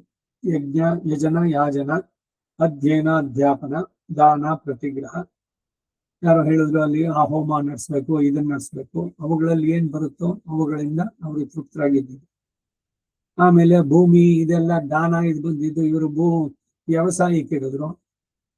ಆಮೇಲೆ ಈ ರಾಜರು ಇವರುಗಳೆಲ್ಲ ಬಂದಾಗ ಇವರೆಲ್ಲ ಬುದ್ಧಿಶಾಲಿಗಳು ಇರೋದ್ರಲ್ಲಿ ಸರಿಯಾಗಿ ಮಾಡ್ತಾರೆ. ಸ್ವಲ್ಪ ಧರ್ಮನ ಸಿನ್ಸಿಯಾರಿಟಿ ಇತ್ತು. ಅದಕ್ಕಾಗಿ ಇವರಿಗೆ ಶಾನ್ ಭೋಗ್ರು, ಈಗ ಬ್ಲಾಕ್ ಡೆವಲಪ್ಮೆಂಟ್ ಆಫೀಸರು, ಮತ್ತೊಬ್ರು ಕಂದಾಯ ಇದನ್ನೆಲ್ಲ ಕಲೆಕ್ಟ್ ಮಾಡಿ ಇದು ಕೊಡೋದಕ್ಕಾಗಿ ಶಾನ್ ಭೋಗ್ರು, ಶಿರಸ್ತೇದಾರರು, ಅಮಲ್ದಾರರು, ಈ ತರ ಒಂದೊಂದು ವೃತ್ತಿಗಳನ್ನ ಇವರು ಕೊಟ್ರು. ಅವ್ರು ಅದನ್ನ ಪ್ರಧಾನ ತಗೊಂಡ್ಬಿಟ್ರು, ಬ್ರಾಹ್ಮಣ ಧರ್ಮ ಬಿಟ್ರು. ಬ್ರಾಹ್ಮಣ್ಯ ಎಲ್ಲ ಹೋಗ್ತಾ ಬಂತು. ಈ ಶಾನ್ ಭೋಗ್ಯನು ಇದು ನಮ್ಗೆ ಹೇಳಿದ್ದಲ್ಲ, ಅದು ಬ್ರಾಹ್ಮಣನಿಗೆ. ಆದ್ರೆ ಅರಸರ ಕಾಲದಲ್ಲಿ ಇದೆಲ್ಲ ಬಂದಾಗ ಒಂದೊಂದು ಹಳ್ಳಿಗಳು ಮತ್ತೊಂದು ಇವರು 4 ಹಳ್ಳಿಗಳನ್ನು ಸೇರಿದಾಗ ಅದಕ್ಕೆ ಅವರು ಶಾನ್ ಭೋಗ ಅಂದ್ರೆ ಅವರ ಹತ್ರ ಎಲ್ಲ ಆ ಹಳ್ಳಿಗೆ ಸೇರಿದಂತಹ ರೈತರು, ಅವರುಗಳ ಹೆಸರು, ಅವ್ರದ್ದೆಲ್ಲ ಭೂಮಿ, ಅವ್ರದ್ದು ಏನೇನಿದೆ ಎಲ್ಲವೂ ಕೂಡ ಇವರ ಹತ್ರ ಇರೋರು. ಅವನು ಪೈರು ಇದನ್ನೆಲ್ಲ ಏನೇನ್ ಬೆಳೆದ, ಅದರಲ್ಲಿ ಎಷ್ಟು ಇದಕ್ಕೆ ರಾಜನಿಗೆ ಸೇರ್ಬೇಕಾದದ್ದು ಅದನ್ನೆಲ್ಲ ಅವರು ಸಂಗ್ರಹಿಸಿ ಮಾಡಿ ಎಲ್ಲವನ್ನು ಅಲ್ಲಿ ತಲುಪಿಸ್ಬೇಕು. ಇದೆಲ್ಲ ಇವರುಗಳಿಗೆ ಕೆಲಸ. ಸೊ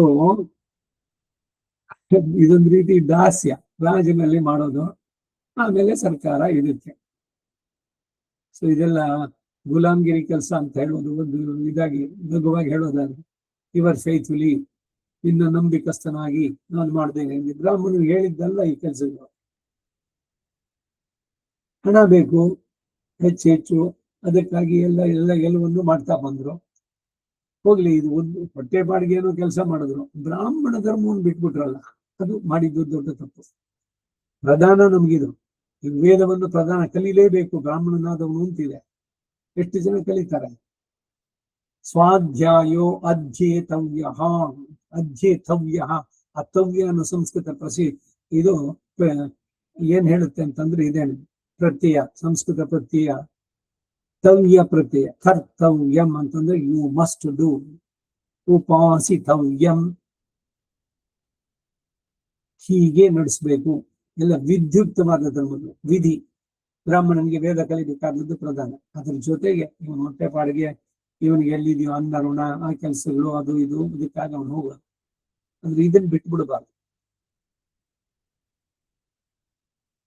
ಬುದ್ಧಿಶಾಲಿಯಾಗಿ ಗೃಹಸ್ಥ ಧರ್ಮದಲ್ಲಿ ಇದ್ದ ಬ್ರಾಹ್ಮಣನಿಗೆ ವೇದವ್ಯಾಸಗಳನ್ನು ಮಾಡಿ ಯಾಗಾದಿ ಷಟ್ಕರ್ಮಗಳನ್ನು ಮುಗಿಸಿದ ಮೇಲೆ ಅರಣ್ಯವಾಸಕ್ಕೆ ಹೊರಟೋದೇ ಬಹಳಷ್ಟು ಆಗ್ನೀಯ ಅನಿಸೋದು. ತನ್ನ ಬಾಳು ಇದಾಯ್ತು, ಮಕ್ಕಳನ್ನ ದೊಡ್ಡವ್ರದನ್ನಾಗಿ ಮಾಡಿ ಅವರಿಗೆ ಸರಿಯಾದ ವಿದ್ಯೆಯನ್ನು ಕೊಟ್ಟಿದ್ದಾಯ್ತು. ಇನ್ನು ಆಮೇಲೂ ಏನೋ ಮನೆ ಕಟ್ಟಬೇಕು, ತಗೋಬೇಕು, ಇದು ಮಾಡಬೇಕು ಅನ್ನೋದಲ್ಲ. ಅರಣ್ಯವಾಸ ಅಂದ್ರೆ ವಾನಪ್ರಸ್ಥಕ್ಕೆ ಸಿದ್ಧನಾಗ್ಬೇಕು, ಇಲ್ಲ ಬಿಡೋದಕ್ಕೆ ಸಿದ್ಧರಾಗ್ಬೇಕು ಅಂತ. ರಾಜಸ್ಥಾನದಲ್ಲಿ ಕೆಲಸಕ್ಕೆ ಸೇರೋದು, ವ್ಯಾಪಾರದಿಂದ ಜೀವಿಸೋದು, ವ್ಯವಸಾಯದಿಂದ ಹಣವನ್ನು ಸಂಪಾದಿಸೋದು, ವಂಚನೆ, ವ್ಯಭಿಚಾರ ಮುಂತಾದವುಗಳು ಬ್ರಾಹ್ಮಣ ಧರ್ಮಕ್ಕೆ ವಿರುದ್ಧ. ಬಿಸ್ನೆಸ್ ಮಾಡ್ತೀನಿ, ಇನ್ನೇನೋ ಮಾಡ್ತೀನಿ, ಇವೆಲ್ಲ ವಿರುದ್ಧವಾದ ಧರ್ಮಗಳು. ಕೆಲವಂತೂ ಎಷ್ಟು ಘೋರ ಅಂತ ಹೇಳ್ತೀವಿ ಗೊತ್ತೇನು? ಸ್ಮೃತಿಗಳಲ್ಲಿ ಈಗ ರೈಸ್ ಮಿಲ್ ಇಟ್ಬಿಡೋದು, ಅಲ್ಲಿ ಏನೋ ಧಾನ್ಯಗಳನ್ನ ಕ್ರಶ್ ಮಾಡಿ ಇಟ್ಟು ತರಿ ಅದೊಂದು ಇದೆಲ್ಲ ಮಾಡೋದು. ಇದನ್ನು ಬ್ರಾಹ್ಮಣ ತಗೋಬಾರದು ವೃತ್ತಿನ. ಬಹಳ ನೀಚವಾದ ಕೆಲಸ ಅದು. ಯಾಕಂದ್ರೆ ಒಂದೊಂದು ಚೇತನಗಳು ಅದರಲ್ಲಿ ಧಾನ್ಯದಲ್ಲಿ ಸೇರುವಂತದ್ದು. ಅದನ್ನು ಗ್ರೈಂಡ್ ಮಾಡೋದು, ಇಲ್ಲ ಚರ್ಮದ ವ್ಯಾಪಾರ, ಬಿಸ್ನೆಸ್, ಸ್ಕಿನ್ನು ಹಸುದು ಮತ್ತೊಂದು ಇದ್ರದನ್ನು ತಗೊಂಡು ಅದರಲ್ಲಿ ಏನೋ ಲೆದರ್ ಇಂಡಸ್ಟ್ರಿ ಇಟ್ಕೊಂಡು ಇವೆಲ್ಲ ಬ್ರಾಹ್ಮಣನಿಗೆ ಹೇಳಿದ್ದಲ್ಲ. ರಾಜಸ್ಥಾನದಲ್ಲಿ ಅಲ್ಲಿ ಅವನಿಗೆ ರಾಜನಿಗೆ ಊಳಿಗ ಮಾಡೋದಕ್ಕೆ, ಅಲ್ಲಿ ಆ ಕೆಲಸ, ಇದಕ್ಕೆ ಲೆಕ್ಕಪತ್ರ, ಅಕೌಂಟೆಂಟ್, ಇನ್ನೊಂದು ಕೆಲಸ. ಇದು ವ್ಯಾಪಾರ ಮಾಡಿ ಜೀವಿಸ ಮಾಡೋದು, ಬಿಸ್ನೆಸ್. ವ್ಯಾಪಾರಂ ದ್ರೋಹ ಚಿಂತನಂ. ದ್ರೋಹ ಮಾಡಿದ್ರೆ ವ್ಯಾಪಾರ ಮಾಡಕ್ಕಾಗತ್ತೆ ಅಂತ ಕೇಳ್ತಾರೆ ಎಲ್ರು. ವೈಶ್ಯರಿಗೆ ಧರ್ಮ ಅದು, ಆದ್ರೆ ಮೋಸ ಮಾಡಿ ಹೇಗೆ ಕೊಡ್ಬೇಕು ಅಂತ ಇಲ್ಲ.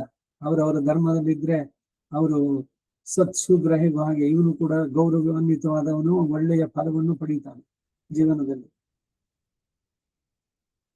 ಇಲ್ಲ ರಾಜೇಂದ್ರ, ಸ್ವಧರ್ಮವನ್ನ ಬಿಡೋದು, ಶೂದ್ರ ಸ್ತ್ರೀಯನ್ನ ಸೇರುವುದು, ನಾಟ್ಯ ಮಾಡೋದು, ಡ್ಯಾನ್ಸು, ಇದು ಬ್ರಾಹ್ಮಣನಿಗೆ ಹೇಳಿದ್ದಲ್ಲ. ಗ್ರಾಮ ಸೇವೆ, ಚಾಡಿ ಹೇಳೋದು, ಕೆಟ್ಟ ಕೆಲಸದಲ್ಲಿ ಪ್ರವೇಶಿಸೋದು, ಮಾಡಬಾರದು ಕೆಲಸಗಳನ್ನು ಮಾಡೋದು, ಈ ಮುಂತಾದವುಗಳಲ್ಲಿ ಪ್ರವರ್ತಿಸಿದವನು ಬ್ರಾಹ್ಮಣ ಜನ್ಮದಲ್ಲಿದ್ದು ಕೂಡ ಶೂದ್ರ ಎನಿಸ್ತಾನೆ. ಅಲ್ಪ ಬುದ್ಧಿಯಿಂದ ದುರ್ಮಾರ್ಗದಲ್ಲಿ ಪ್ರವರ್ತಿಸುವ ಬ್ರಾಹ್ಮಣನು ವೇದಾಧ್ಯಯನವನ್ನು ಮಾಡಿದ್ರು ಮಾಡದೇ ಇದ್ರು ಕೂಡ ಬ್ರಾಹ್ಮಣ ಗೋಷ್ಠಿಯಲ್ಲಿ ಕುಳಿತುಕೊಳ್ಳೋದಕ್ಕೂ ಅವರ ಕಥೆ ಇರುವುದಿಲ್ಲ. ಅವನನ್ನು ಶೂದ್ರರಿಗೆ ಸಮಾನವಾಗಿ ಭಾವಿಸಿ ಯಾವ ವೇದ ಕಾರ್ಯಗಳಿಗೂ ಸೇರಿಸದೆ ಪ್ರತ್ಯೇಕಿಸಿ ಇಡಬೇಕು. ಅಲ್ಲದೆ ಮರ್ಯಾದೆ ಇಲ್ಲದವನು, ವಂಚಕನು, ಕೆಟ್ಟ ನಡತೆ ಉಳ್ಳವನು, ದ್ರೋಹವನ್ನ ನೆನೆಸುವವನು, ತನ್ನ ಮತಾಚಾರವನ್ನ ಬಿಟ್ಟವನು ಆದಂತ ಬ್ರಾಹ್ಮಣನು ಹವ್ಯ ಕವ್ಯಗಳೇ ಮೊದಲಾದ ಯಾವ ದಾನಗಳಿಗೂ ಅರ್ಹನಲ್ಲ. ಭ್ರಷ್ಟನಾದವನು, ಪತಿತ ದ್ವಿಜ ಅಂತ ಇವರಿಗೆ ಹೆಸರು. ಇವರಿಗೆ ದಾನವನ್ನು ಕೊಡಬಾರದು, ಸ್ವೀಕಾರನೂ ಮಾಡಬಾರದು. ಆದ್ದರಿಂದ ಬ್ರಾಹ್ಮಣನಿಗೆ ಆತ್ಮನಿಗ್ರಹ, ಶುಚಿತ್ವ, ನಿಷ್ಕಾಪಠ್ಯ ಅಂದ್ರೆ ಸುಳ್ಳು ಹೇಳದೇ ಇರುವುದು, ಕಪಟತನ ಇಲ್ಲದೆ ಇರುವುದು, ಇದು 3 ಮುಖ್ಯ ಧರ್ಮಗಳಾಗಿ ಹೇಳಲ್ಪಟ್ಟಿದೆ. ಅವರಿಗೆ ಎಲ್ಲ ಆಶ್ರಮಗಳು ಉಂಟು ಎಂದು ವೇದಗಳು ಹೇಳಿದರು. ಜಿತೇಂದ್ರಿಯನಾಗಿ ಒಳ್ಳೆಯ ನಡತೆ ಉಳ್ಳವನಾಗಿ ಸೋಮಪಾನ ಮಾಡಿ ನಿರಾಶನು, ಸರ್ವಸಹಿಷ್ಣು. ಸೋಮಪಾನ ಅಂದ್ರೆ ಸುಮ್ಮನೆ ಯಾಗ ಮಾಡಬೇಕು, ಎಂಡ ಕುಡಿಯೋದಲ್ಲ, ಅದು ಸೋಮ ಅಲ್ಲ, ಅದು ಸುರಾಪಾನ. ದಯಾಳುವು, ಶಾಂತನೂ ಆಗಿ ದ್ರೋಹ ಬುದ್ಧಿ ಇಲ್ಲದೆ, ಕ್ರೂರ ಸ್ವಭಾವ ಇಲ್ಲದೆ, ನಿಷ್ಕಪಟಿಯಾಗಿರುವ ಬ್ರಾಹ್ಮಣನೇ ಬ್ರಾಹ್ಮಣ ಎನಿಸ್ಕೊಳ್ತಾನೆ. ವೃತ್ತಿನಲ್ಲೋ ಮತ್ತೊಂದ್ರಲ್ಲೋ ಏನ್ ಮಾಡೋದಕ್ಕಾಗತ್ತೆ? ಈಗಿನ ಕಾಲದಲ್ಲಿ ನಾವು ಮೋಸ ಮಾಡದಿದ್ದೆ ಬದುಕೋಕ್ಕಾಗತ್ತ ಅಂದ್ರೆ ನಿಮ್ ಬ್ರಾಹ್ಮಣ್ಯ ಹೋಯ್ತಲ್ಲ. ಇಲ್ಲ, ಆ ತರ ವೃತ್ತಿ ನೀವು ತಗೋಬಾರ್ದು. ದುರ್ಮಾರ್ಗದಲ್ಲಿ ಪ್ರವರ್ತಿಸುವ ಎಂದಿಗೂ ಬ್ರಾಹ್ಮಣ್ಯದಲ್ಲಿ ಇರಲಾರ. ಧರ್ಮದಲ್ಲಿ ಇರಬೇಕೆಂಬ ಅಪೇಕ್ಷೆಯುಳ್ಳವನು ಲೋಕಕ್ಕೆಲ್ಲ ಬ್ರಾಹ್ಮಣ, ಕ್ಷತ್ರಿಯ, ವೈಶ್ಯರೆಂಬ ತ್ರಿವರ್ಣದ ಸಹಾಯ ಬೇಕು. ಈ 3 ವರ್ಣದವರು ಇತರರಿಗೆ ಅದರಲ್ಲಿ ಸಹಕಾರಿಗಳಾಗ್ತಾರೆ. ತನ್ನ ಆಶ್ರಮ ಧರ್ಮವನ್ನು ಬಿಡದೆ ಮತಾಚಾರದಲ್ಲಿ ನಿಷ್ಠನಾಗಿರುವನ್ನ ಭಗವಂತನು ಎಂದಿಗೂ ಕೈ ಬಿಡೋದಿಲ್ಲ. ಈ ಲೋಕವು, ಸ್ವರ್ಗಲೋಕವು, 4 ವರ್ಣಗಳು, ಆಶ್ರಮ ಧರ್ಮಗಳು, ವೇದವಾಕ್ಯಗಳು, ಪ್ರತಿಯೊಂದು ವೈದಿಕ ಲೌಕಿಕ ಕರ್ಮಗಳು ಆ ಭಗವಂತನ ಅನುಗ್ರಹವಿಲ್ಲದೆ ಕ್ಷಣ ಮಾತ್ರವೂ ಲೋಕದಲ್ಲಿ ನಿಲ್ಲಲಾರದು. ಯುಧಿಷ್ಠಿರ ತನ್ನ ರಾಜ್ಯದಲ್ಲಿರುವ 3 ವರ್ಣದವರು ತಮ್ಮ ತಮ್ಮ ಆಶ್ರಮ ಧರ್ಮಗಳನ್ನು ಬಿಡದೆ ನಡೆಸುವಂತೆ ನೋಡಬೇಕೆಂದು ಕೋರುವ ರಾಜರು ತಿಳಿದಿರಬೇಕಾದ ಅಂಶಗಳನ್ನ ಹೇಳ್ತಾನೆ ಕೇಳು. ಶೂದ್ರನು ಪುರಾಣಗಳಿಂದ ತತ್ವವನ್ನು ಕೇಳಿ ತಿಳಿಯೋದು, ಪುರಾಣ ಶ್ರವಣ ಮಾಡಬಹುದು ಕೂತ್ಕೊಂಡು. ಉತ್ತಮ ವರ್ಣದವರಿಗೆ ಸೇವೆ ಮಾಡೋದು, ತನ್ನ ಜಾತಿ ಧರ್ಮವನ್ನು ಬಿಡದೆ ಇರೋದು, ಸಂತಾನವನ್ನು ಪಡೆಯೋದು, ದೇಶಾಚಾರವನ್ನು ಅನುಸರಿಸೋದು. ದೇಶಾಚಾರ, ಕುಲಾಚಾರ ಇವೇ ಎಳಗೋದು ಎಲ್ಲ. ವೈದಿಕರಿಗೂ ತನಗೂ ಆಚಾರ ಶುದ್ಧಿಯಲ್ಲಿ ಅಷ್ಟಾಗಿ ಭೇದವಿಲ್ಲದಂತೆ ನಡೆಯೋದು. ಇಂತಹ ನಡತೆಯಲ್ಲಿರುವ ಶೂದ್ರನು ಸನ್ಯಾಸವನ್ನು ಹೊರತು ಉಳಿದ ಆಶ್ರಮ ಧರ್ಮಗಳನ್ನು ಇಳಿಯಬಹುದು. ಅದರಂತೆಯೇ ವೈಶ್ಯ, ಕ್ಷತ್ರಿಯರಿಗೂ ಸನ್ಯಾಸ ಇಲ್ಲ ಎಂದು ಧರ್ಮಜ್ಞರು ಹೇಳ್ತಾರೆ. ತನ್ನ ನಿಯಮವನ್ನು ಮುಗಿಸಿಕೊಂಡು ವೃದ್ಧನಾಗಿ ರಾಜನಿಗೆ ಸಹಾಯಕನಾಗಿದ್ದು ಸ್ವಕರ್ಮಗಳನ್ನ ನಡೆಸಿ ಶಾಂತನಾದಂತ ವೈಶ್ಯನು, ವಿಶ್ರಾಂತ ಜೀವನ ಎಲ್ಲ ಅವನ ಜೀವನ ಎಲ್ಲ ಕಲಿಸಿದ್ದಾಯ್ತು. ಅವನು ಕೆಲಸವನ್ನು ಮಾಡಿದ್ದು. ರಾಜಾಜ್ಞೆಯನ್ನು ಪಡೆದು ತಾನು ಅಪೇಕ್ಷಿಸಿದ ಆಶ್ರಮವನ್ನು ಸೇರಬಹುದು. ಆಶ್ರಮ ಅಂದ್ರೆ ಬ್ರಹ್ಮಚರ್ಯ, ಗೃಹಸ್ಥ, ವಾನಪ್ರಸ್ಥ, ಸನ್ಯಾಸ. ಅವುಗಳಲ್ಲಿ ಸನ್ಯಾಸ ಮಾತ್ರ ಇಲ್ಲ ಅವರುಗಳಿಗೆ. ನೋಡಿ, ಶೂದ್ರ ಸನ್ಯಾಸಿಗಳು ಇವರುಗಳಿಗೆಲ್ಲ ಇಲ್ಲಿ ಸ್ಮೃತಿಗಳಲ್ಲಿ ಅವಕಾಶನೇ ಇಲ್ಲ.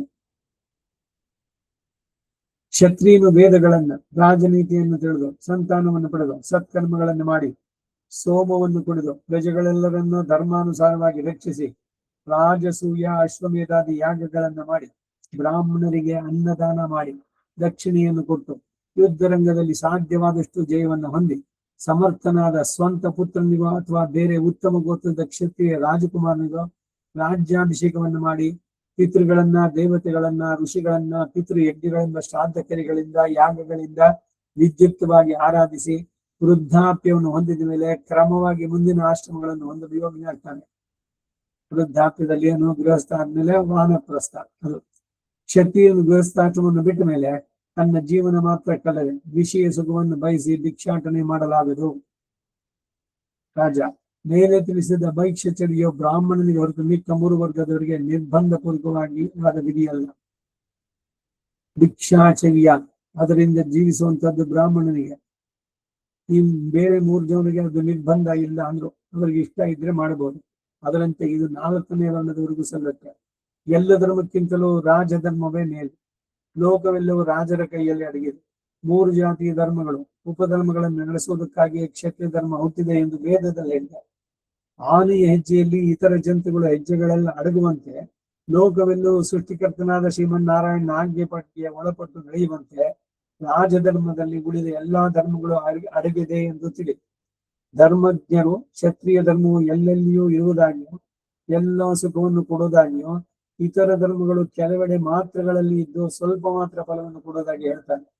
ಎಲ್ಲ ಧರ್ಮಗಳಿಗೂ ರಾಜ್ಯ ಧರ್ಮವೇ ಮುಖ್ಯಾಶ್ರಯ. ರಾಜನಾದವನು ಎಲ್ಲ ಧರ್ಮದ ವರ್ಣಾಶ್ರಮ ಧರ್ಮಗಳು ಇವುಗಳನ್ನೆಲ್ಲ ಸರಿಯಾಗಿ ನಡೆಸೋದಕ್ಕೆ, ನೋಡೋದಕ್ಕೆ ಎಲ್ಲ ಮಾಡಬೇಕು ಅಂತ ಹಿಂಗೇನೆ ಬಂತು. ಸಕಲ ವಿಧ ತ್ಯಾಗಗಳು ರಾಜಧರ್ಮದಲ್ಲಿ ನೆಲೆಸಿವೆ. ತ್ಯಾಗವೇ ಶ್ರೇಷ್ಠವಾದ ಸನಾತನ ಧರ್ಮ. ರಾಜ ಆದ್ದರಿಂದಲೇ ಸನಾತನವಾದ ರಾಜಧರ್ಮವನ್ನ ತ್ಯಾಗ ಎಂದು ಬಹಳ ಶ್ಲಾಘನೀಯವೆಂದು ಹೇಳ್ತಾರೆ. ಲೋಕದಲ್ಲಿ ದಂಡ ನೀತಿಗೆ ಗೌರವವಿಲ್ಲದೆ ಹೋದಾಗ ವೇದವು ನಶಿಸುತ್ತೆ, ಧರ್ಮಗಳೆಲ್ಲ ನಷ್ಟವಾಗುತ್ತೆ. ಕ್ಷತ್ರಿಯರಲ್ಲಿ ರಾಜಧರ್ಮ ಕೆಡೋದ್ರಿಂದ ಬೇರೆ ಆಶ್ರಮ ಧರ್ಮಗಳು ಕೆಡುತ್ತೆ. ಎಲ್ಲ ಭೋಗಗಳಿಗೂ ರಾಜಧರ್ಮದಲ್ಲಿ ಅಡಗಿದೆ. ನ್ಯಾಯ ನೀತಿಗಳು, ಪ್ರತಿಯೊಂದು ವಿದ್ಯೆಯು ರಾಜಧರ್ಮದಲ್ಲಿ ಸೇರಿದೆ. ಸಮಸ್ತ ಯೋಗಗಳು, ಭೋಗಗಳು, ಧರ್ಮಗಳು ರಾಜಧರ್ಮದಲ್ಲಿ ಲಯಗೊಂಡಿದೆ. ಆದ್ದರಿಂದ ಲೋಕದಲ್ಲಿ ರಾಜಧರ್ಮಕ್ಕಿಂತಲೂ ಮೇಲೆನಿಸಿದ ಧರ್ಮ ಬೇರೊಂದಿಲ್ಲ. ಎಲ್ಲ ಕರ್ಮಗಳು, ಲೋಕದ ಎಲ್ಲಾ ಪ್ರಾಣಿ ವರ್ಗಗಳು ರಾಜಧರ್ಮದಿಂದಲೇ ಪ್ರತಿಷ್ಠಿತವಾಗಿದೆ. ರಾಜಧರ್ಮದ ಸಹಾಯ ಇಲ್ಲದಿದ್ದಾಗ ಧರ್ಮಗಳೆಲ್ಲ ಕೆಡುವುದಲ್ಲದೆ ನೀಚರ ಕೈಗೆ ಸಿಕ್ಕಿಬಿದ್ದ ಪ್ರಾಣಿಗಳು ವಧಿಸಲ್ಪಡುವಂತೆ ಆಯಾ ಧರ್ಮಗಳನ್ನು ನಡೆಸುವವರೇ ಸ್ವಧರ್ಮದಲ್ಲಿ ಅಕ್ಕರೆ ಇಲ್ಲದೆ ಅದನ್ನು ನಾಶ ಮಾಡುತ್ತಾರೆ. ಇದು 62ನೇ ಅಧ್ಯಾಯ. ಈ ಜಾಗದಲ್ಲಿ ನಿಲ್ಲಿಸಿರೋದು. ವಸುದೇವ ಸುತಂ ದೇವಂ ಕಂಸಚಾಣೂರಮರ್ದನಂ ದೇವಕೀ ಪರಮಾನಂದಂ ಕೃಷ್ಣಂ ವಂದೇ ಜಗದ್ಗುರುಂ ಕವಿತಾರ್ಕಿಕ ಸಿಂಹಾಯ ಕಲ್ಯಾಣ ಗುಣಶಾಲಿನೇ ಶ್ರೀಮತೆ ವೆಂಕಟೇಶಾಯ ವೇದಾಂತ ಗುರವೇ ನಮಃ. ವಾದಿದ್ವಿಪ ಶಿರೋಭಂಗ ಪಂಚಾಂಗ ಪರಾಕ್ರಮಃ ಶ್ರೀಮಾನ್ ವೆಂಕಟನಾಥಾರ್ಯಃ ಶಿರಂ ವಿಜಯತಾಂ ಭುವಿ ಶ್ರೀಮತೆ ನಿಗಮಾಂತ ಮಹಾದೇಶಿಕಾಯ ನಮಃ. ಸರ್ವಂ ಶ್ರೀ ವಾಸುದೇವಾರ್ಪಣಮಸ್ತು.